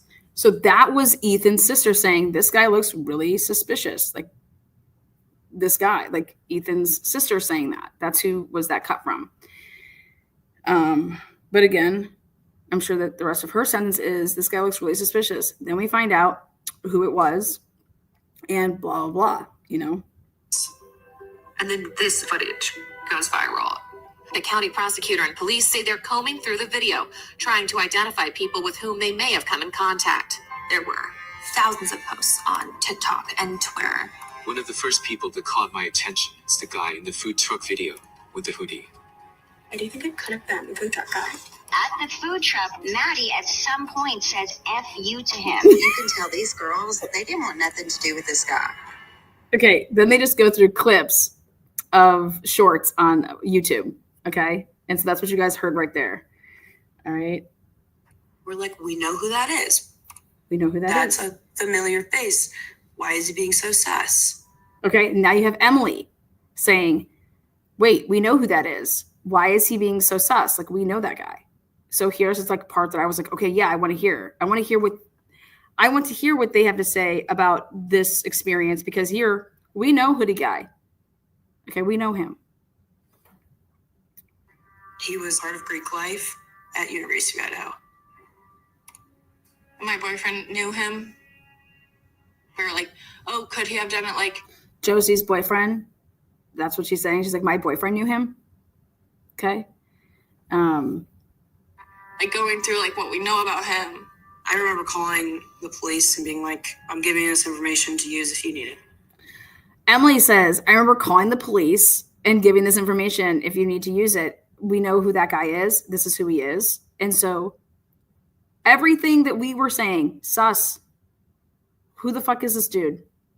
He didn't order no food. Okay. But remember, just like us, they were not given until the Adam video comes in services way later. Okay. We're going in this order. Okay. And so it's cool to see what those girls and guys were thinking about when they saw it. I was interested in hearing that. And they thought the same thing. Emily calls in a police tip. And then the case really spread in the true crime community. People were able to find his identity pretty quickly and started naming him publicly. This guy had Okay, then some woman named Karen Jones's post is on there. And bumping into Kaylee in public a lot. Allegedly, he actually knew the girls. I don't even know who these people are. Surveillance showing Maddie and Kaylee in the Corner Club bar the night that they were murdered. You can see the hoodie guy standing near the girls. Facebook groups are popping up. Reddit groups are popping up. TikTokers.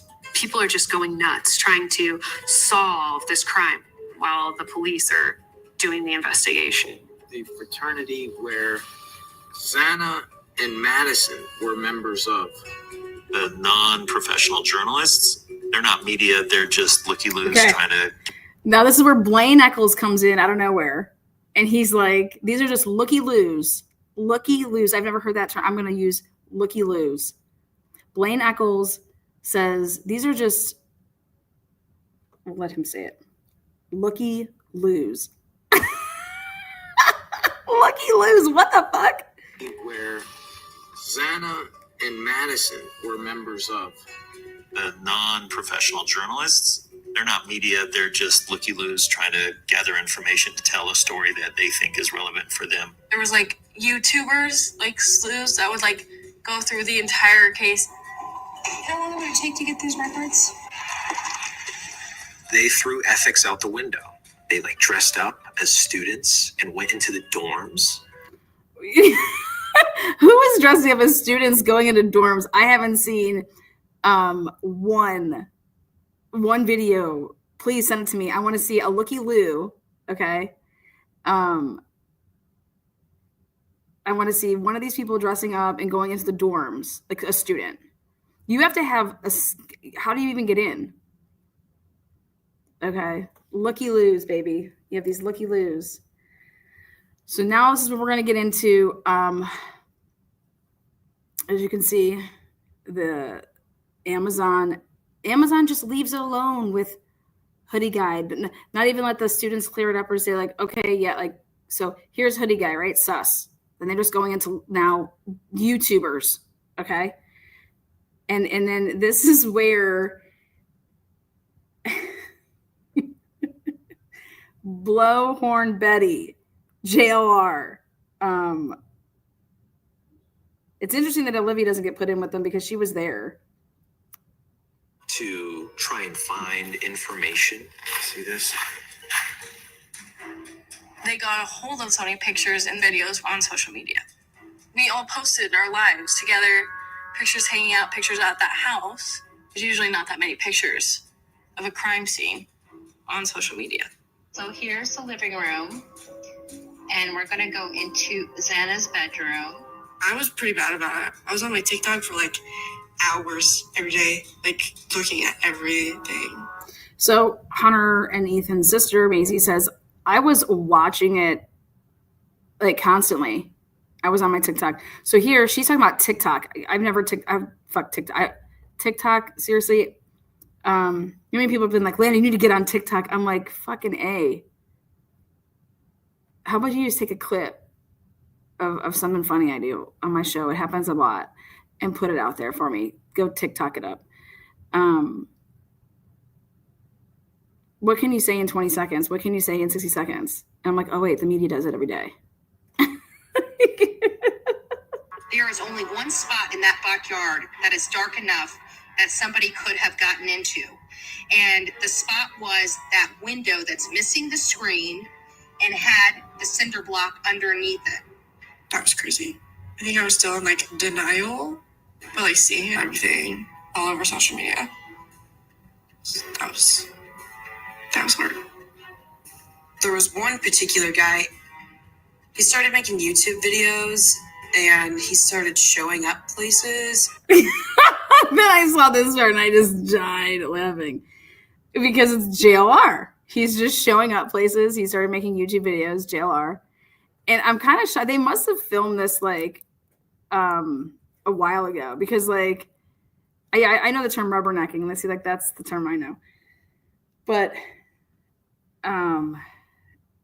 so they go into here we're going to talk about JLR. And now this is what's interesting. And this is what I was told back in the day. You know, JLR is an episode on Emily. And I was told that Emily's dad reached out to JLR and threatened to sue him. And immediately the video came down about a key that Emily had to the apartment and she wouldn't give it back. And so that's where they had to change their locks. That's where that came from. Okay. And so it's funny here that Emily's mentioning JLR because JLR did do a video about Emily and Hunter a lot. But there was one in particular, and I was told that Emily's dad reached out to JLR and was like threatening to sue and blah, blah, blah. And so and JLR doesn't take his videos down. He took down that video. Can't find that video.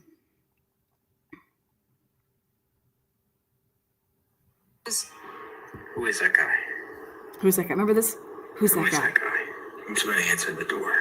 I remember We this. had students going into hiding as a result of that incessant hounding from these horrible people that. Okay, Blaine Eckles saying these horrible people. Like, who's horrible? Okay, who's horrible?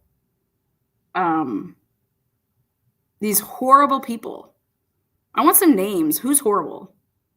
These horrible people.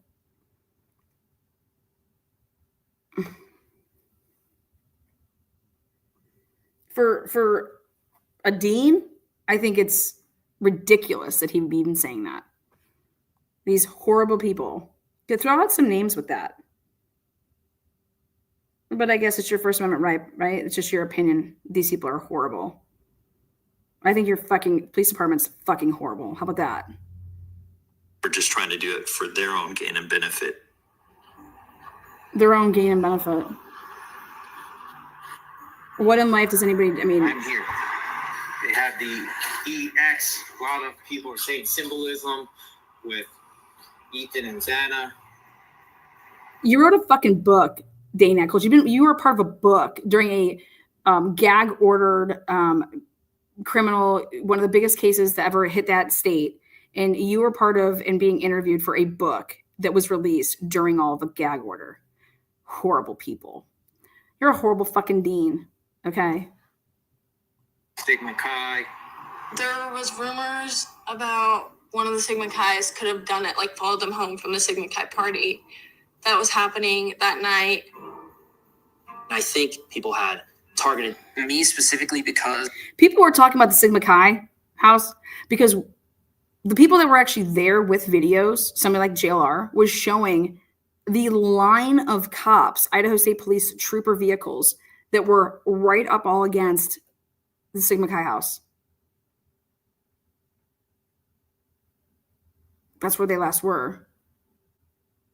Murders, everybody knows when people are murdered, it's like, who are the last people to see these people? Okay. Boyfriends, girlfriends, stuff like that.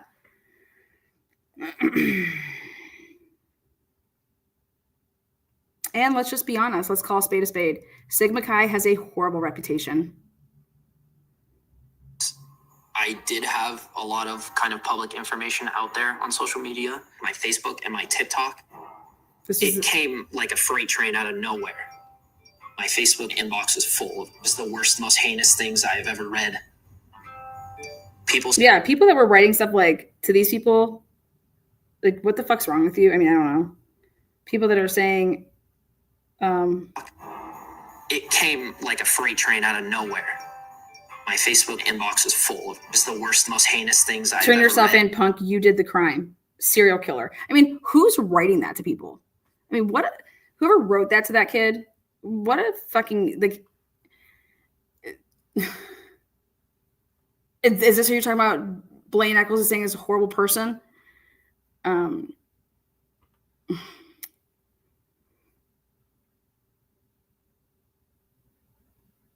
Give them no space. Give them no People said airtime. I had conspired to commit this murder from high school. Somebody. Who said that? Who said that? What an idiot. What an idiot.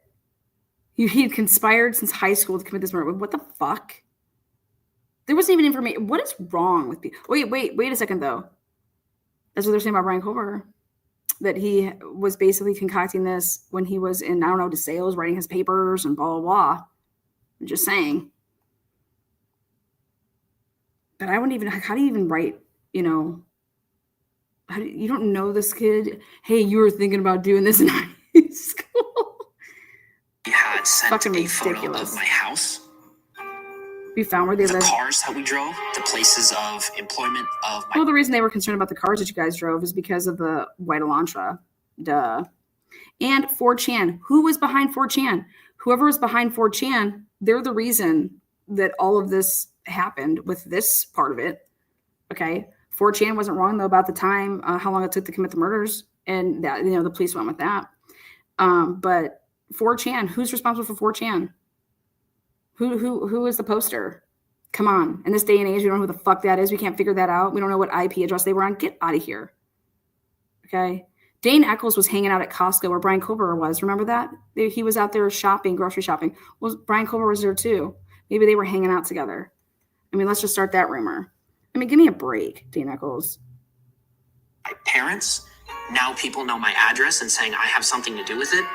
I was once again fearing for my life, but for a completely different reason.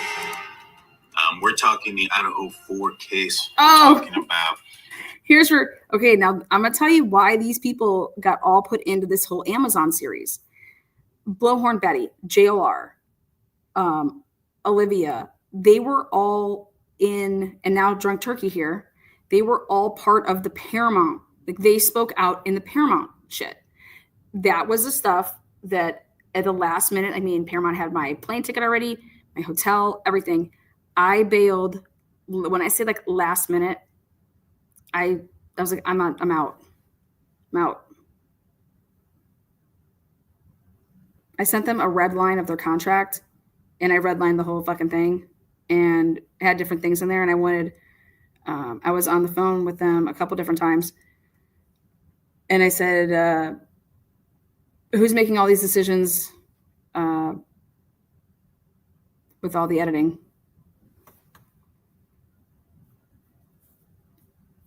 Do we get to see this before it goes out? Do we have any say? Like, and they're like, we'll just use your words wisely if you think that we're going to like try to put, I was like, no, because you can clip my shit. What do you mean use my words wisely? I could be saying a sentence and then you take half of it and put it out there. And that's not even what I was saying. And trust me, I will blast your motherfucking ass. Okay.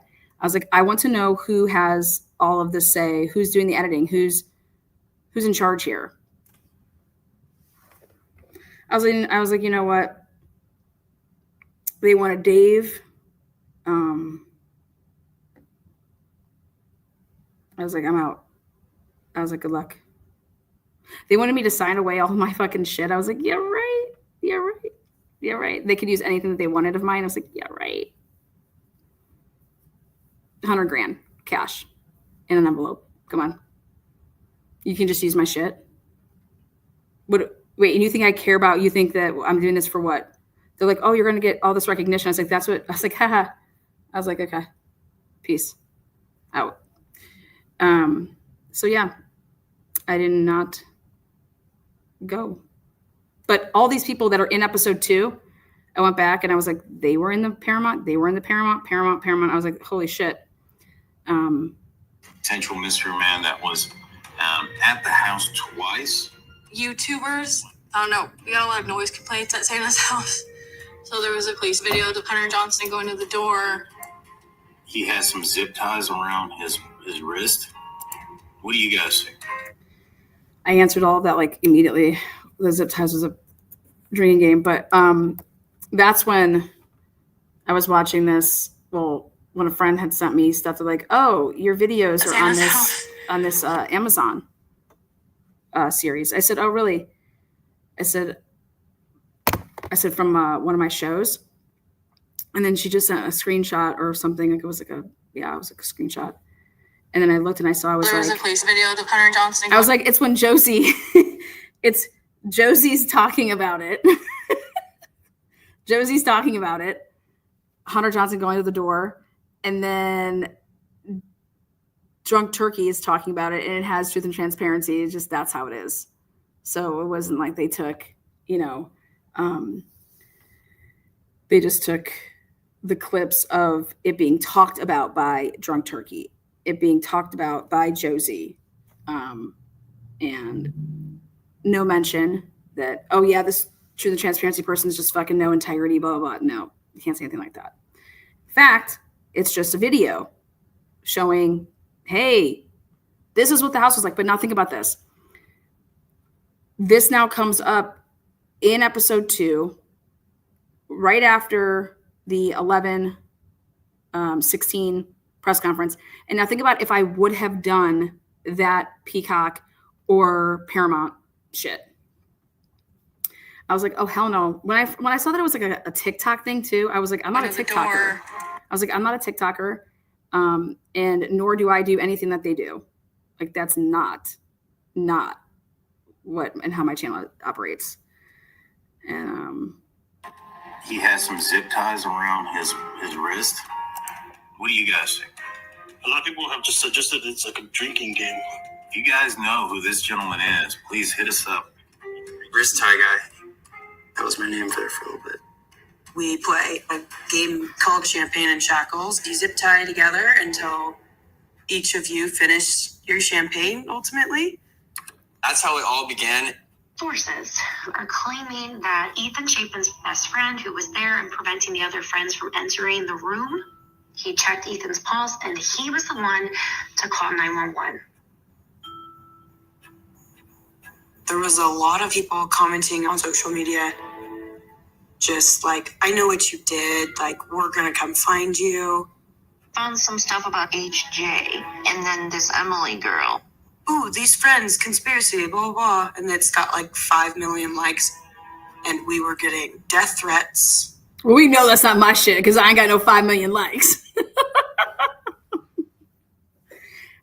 I think this is absolute. The people that did this in this way and covered the case this way, I mean, that's exactly why I wasn't going to be part of their stupid fucking production. I'm sorry, but I was like, TikTokers? I was like, these people don't even fucking know shit about shit, man. Like they just, I'm sorry, but at the time of all this going on, I was like, I don't even know who these people are. Like what are you talking about? Like I'm over here, like we're doing God's work over here. I don't know what the fuck y'all are doing. We're over here just, hey, get over here. We're using our brains, okay? But I think anybody that was messaging these people and saying this shit to them, like, what the fuck's wrong with you? What the fuck's wrong with you? But they don't even know shit, these people that would be doing that. They don't know dick. They do not know shit.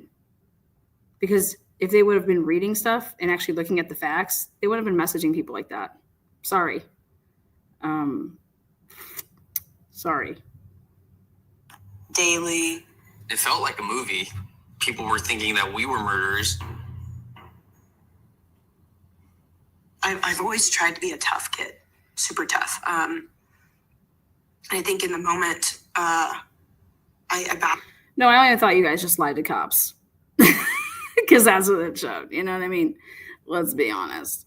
We have no idea who lives here. We have no idea where they're at. You know, none of, and I think Hunter would agree, you know, just, and saying that nobody was there. I bet you if they were to be asked if anybody was actually in that home, they would say, yeah, there were. And we just didn't want anyone to get in trouble. And I'd be like, yeah, exactly. Who wouldn't? But I think you can say that when you're looking at a situation like that and you would lie because you're scared or because you don't want someone to get in trouble, then you have to look at the situation of, wow, 4 people are stabbed to death and dead. Would people lie to the police? Well, if they're going to lie about noise complaints, they're going to lie about that, right? That's just behavior.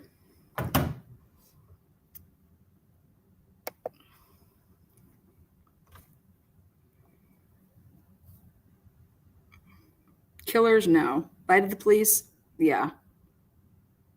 And that takes some cahoons. Anxiety, depression, which I've never had before.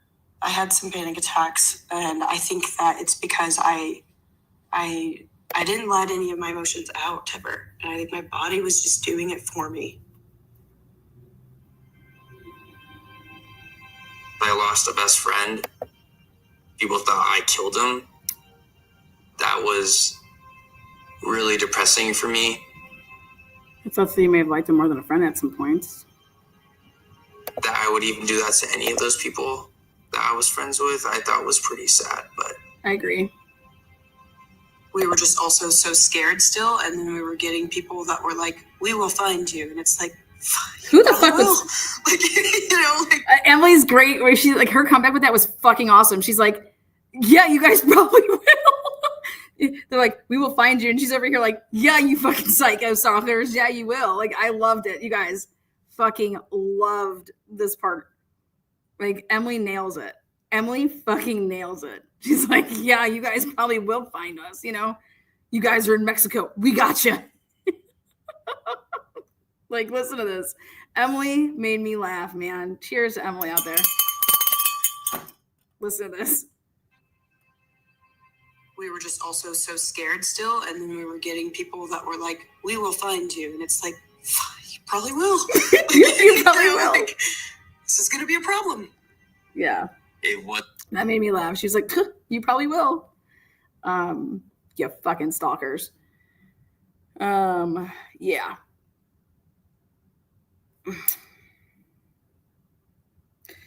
And only us, Dylan and Bethany, were getting blamed for everything.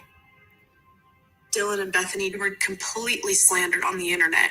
You mean to tell me that Dylan, she didn't hear someone walking up and down those stairs? It really is bizarre that they just... Now you could tell that all these TikToks that are being used is before, they're taking stuff from way early on, because obviously it comes out in the motions, in the documents that we over here focus on, that they were texting allegedly, supposedly during it or right thereafter, and that allegedly, supposedly people were running up and down the stairs. Okay. And here's people saying, you're telling me that these people didn't hear this. I don't know if that's slander to me. I think that they need to understand what slander is. But not believing somebody, saying, I don't believe your story. Okay. I don't or wow. Or how about this? Better yet, maybe it's because that they were so fucked up. They were drunk, right? Which then you don't, the cops don't want to hear that, because the cops are relying on these people's statements, right? So we can't have it that they're just so drunk, and then that becomes unreliable, And so I have said this, and I have no problem saying it. Bethany and Dylan were going to get crushed on cross-examination. They were going to get crushed. They were absolutely going to get crushed, because the police put them in that situation, though. The police put them in that situation. All right? The police are basically in order for us to make our case, we need them. And we need them to say, blah, blah, blah, and they need to be deemed credible. Because that's how you're creating the timeline. Okay. And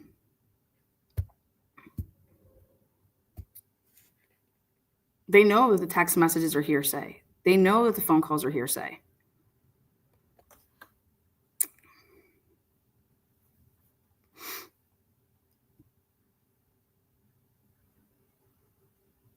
Just slept through this.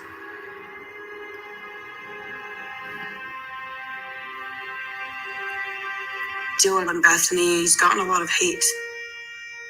Attacked online, brutally, and they don't deserve it at all. I want to know why. don't think people should be saying anything when they don't know.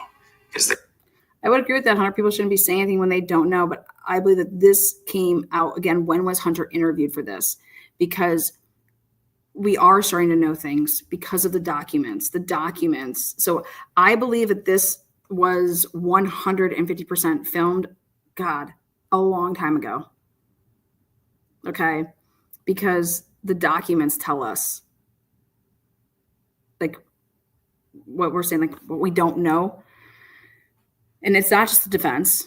Okay. The state was filing them. And then here, ultimately, the judge also, when we found out about the grand jury and what took place there and how Judge ruled. Okay. So we did know things, or at least how the state was looking at it, how the courts were looking at it. And that's how we were looking at it then.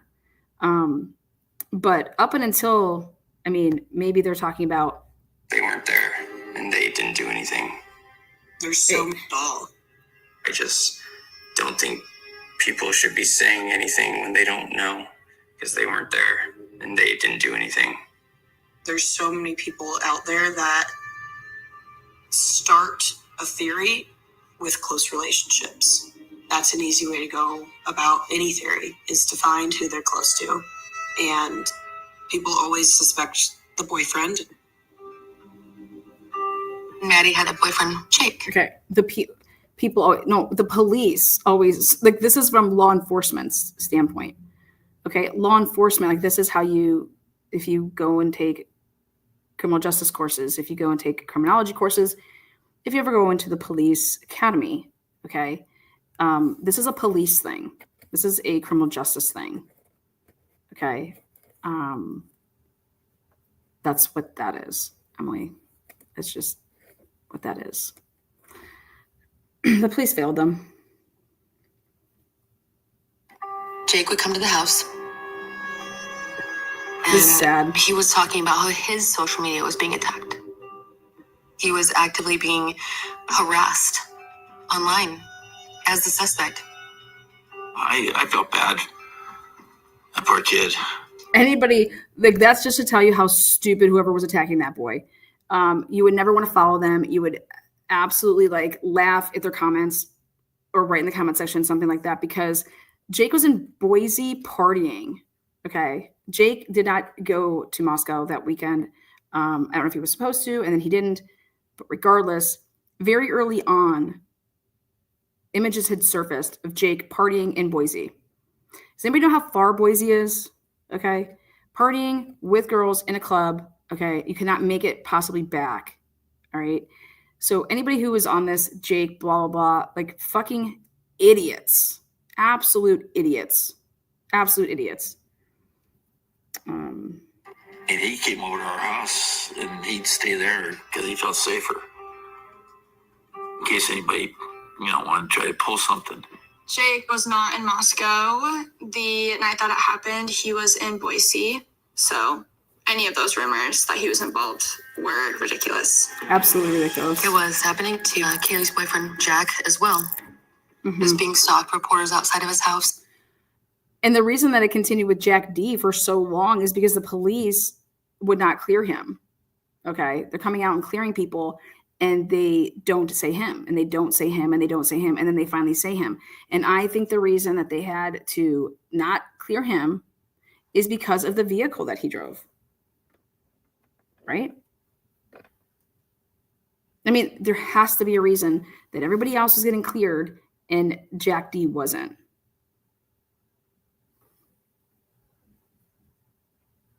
Could also have something to do with that Maddie and Kaylee were blowing his phone up right before. it was ridiculous.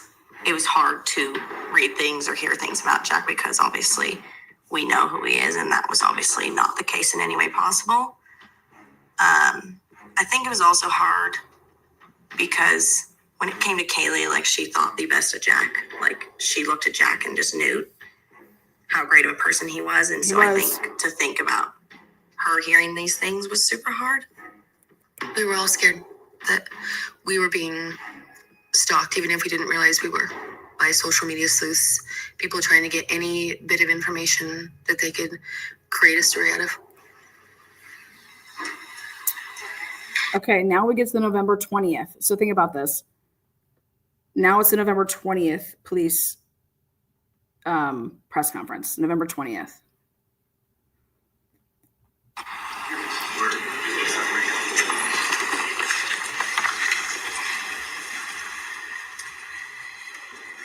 Good afternoon. I want to address several areas of speculation, conjecture, and misinformation that has circulated on social media platforms and otherwise. We do not believe the following individuals are involved in this crime: the 2 surviving roommates, a male seen at the Grub Truck food vendor downtown, specifically wearing a white hoodie. And currently, there are no suspects in custody, and we have not located a weapon. Hold on one second.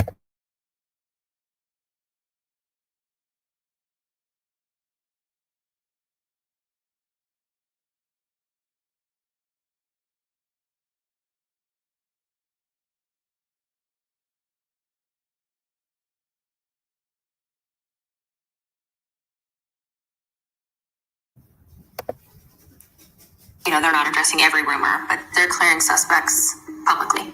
And the community, in part because of the speculation online, was grateful that police were clearing these people who were being targeted or doxxed online.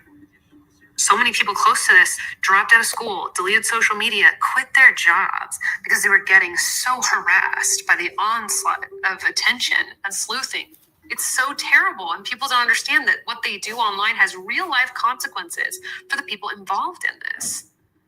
There was some frustration that all police were saying is this is who didn't do it, but weren't providing many details on their investigation or what was actually happening. Do you guys have any idea if the killer's still within the community in terms of their physical location? I can't say if the person's here. I can't say what community the person's in. Do you look in Washington at all, I guess, We're looking everywhere. How does one individual kill 4 people at night and not wake up the other 2 roommates? I cannot disclose any of that information. I don't even know that information at this point in time, and that's why we're continuing to investigate. You've said that this was a targeted attack. Why not tell the public who was targeted to alleviate some of the fears out there in the community? Well, first and foremost, we don't want to put our investigation in jeopardy by releasing what we have. We've told the public very clearly from the beginning that we believe it was a targeted attack. I mean, to be honest, you're going to have to trust us on that at this point, because we're not going to release why we think that. Boom. We're going to have to trust us on that. That got a lot of news. That got a lot. Amazon chose to use that. It's absolutely right, though. You're going to have to trust us on this. So that was November 20th. Then the episode skips all the way to November 28th. Okay, so 8 days later is where they're picking up here now. November 28th.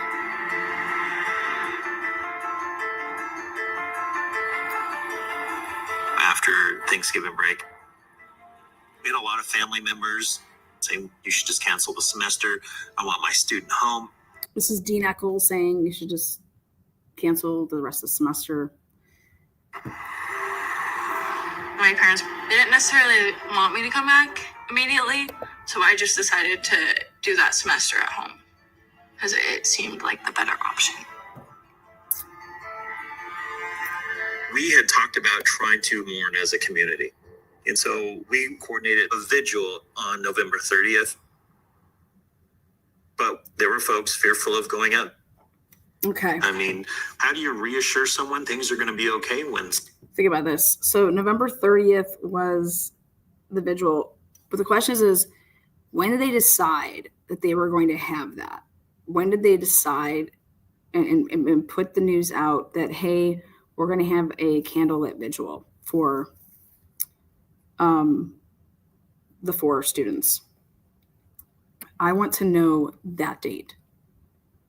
When someone decided that.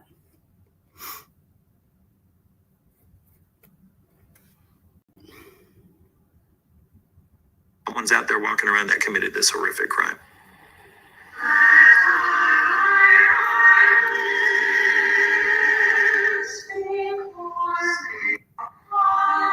Else. Fry was worried, understandably so, that the individual that had done this might look to take steps and do something else. Okay, so Blaine Eckles saying that Chief Fry saying he kind of didn't want to do this because the person that is still out there that did this, blah, blah, blah. When you walked in, security was really tight. They had cops at every entrance. Rumors were flying, oh, he's going to bring a gun. Whoever did this is going to come to the vigil and maybe stir things up. I mean, nobody thought that this person was coming to this arena and going to start shooting up the place. I mean, I've never heard that. I covered this case in crazy. No. So I don't know where this broad's getting this from, Lauren. One of the writers. We had easily 30 ununiformed officers just to kind of blend in with the crowd. They're like, yeah, we need a FBI agent to follow you. And she did not leave eyesight with me. We don't know how long this... So the FBI determined that Hunter Chapin would be escorted by a female FBI agent around during... So that's something that I learned new for the first time. Investigation will take, and we don't know the why behind this horrific act. Dean Eckles But what we do know... Stacy speaks. Okay.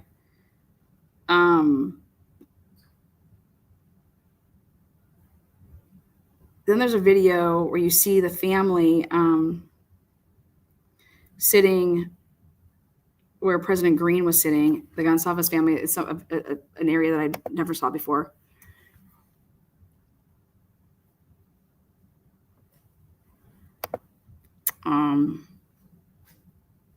Time is precious and it's something you can't get back. So we're going to have a moment of silence. Turn on your... That person was. He could be anywhere, right? The Chapins went. Xana. The Gonsalveses went. Maddie's mom didn't go. Kaylee Gonsalves vigil standing alongside other students here tonight. A lot of locals at that point were saying, I'm really worried this case is going to go cold. This case has got me so confused. The police has ruled out everybody. The roommate, the food truck guy. They literally have no suspects. They don't have the murder weapon. We need answers now. It was late. And it was interesting that the phone was ringing at that point at night. Okay, so then Stacy Chapin's going to talk about it because this is going to go into then episode 3, which is right here at the end. They then jump from November 30th. And this is the part that I told you I was going to talk about. November 30th, then it jumps all the way to December 29th. So I was like, wow.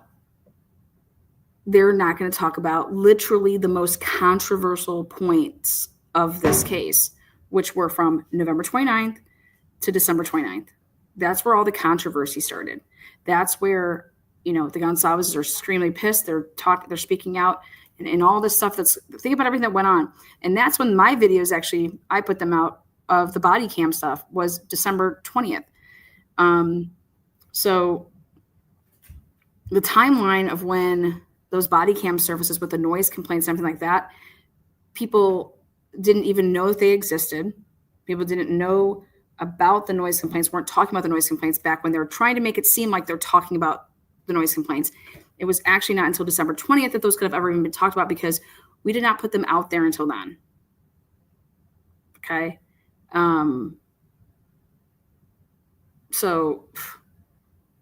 But Amazon jumps from November 30th to December 29th, and they don't cover any point in time in between that.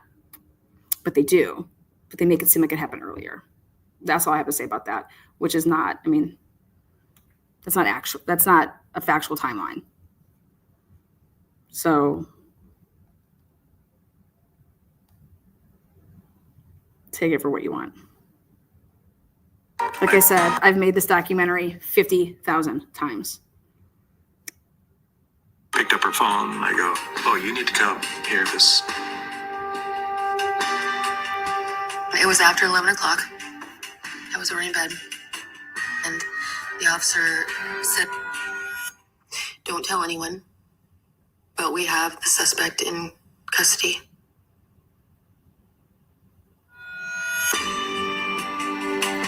So it ends, episode 2 ends with Maddie's mom saying that she got a call at 11 p.m., okay, which would have been East Coast time, 1 in the morning, and we have a suspect in custody. Right before that, the Chapins were called and told the same thing. And so they're basically saying that we did not know about anything before that. Now, the Gonsalveses are saying that they knew a couple hours before he was going to be arrested.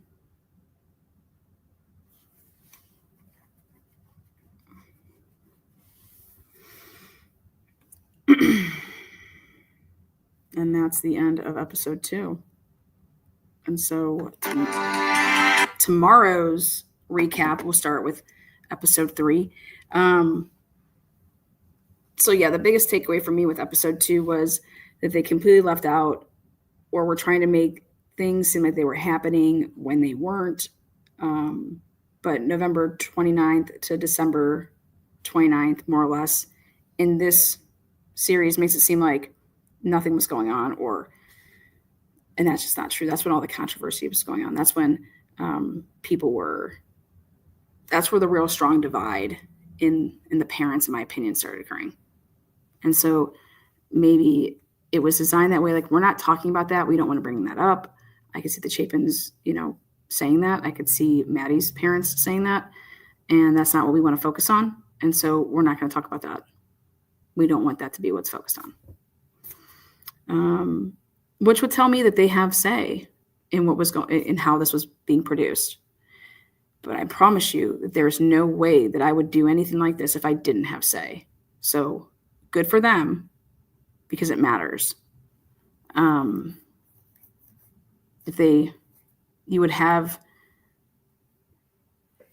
a lawyer involved, and she would never want it to be able to be portrayed any other way than what you're okay with. And if you don't have that type of post-production say, you will get royally fucked. And that's like what the Paramount thing, it was. I had no post-production say, and I was like, no, I'm out. I was like, no, I don't need clicks. They were like basically saying, oh God, your platform's gonna blow up and you're gonna get all these likes and subscribers and blah, blah, blah. I was like, maybe that's enticing for a 22-year-old, but not for me. Sorry. There's other things. Like, I'll be fine. So that's why I made my decision not to do the Paramount. And I knew I made the right decision then, but this should even highlight more why.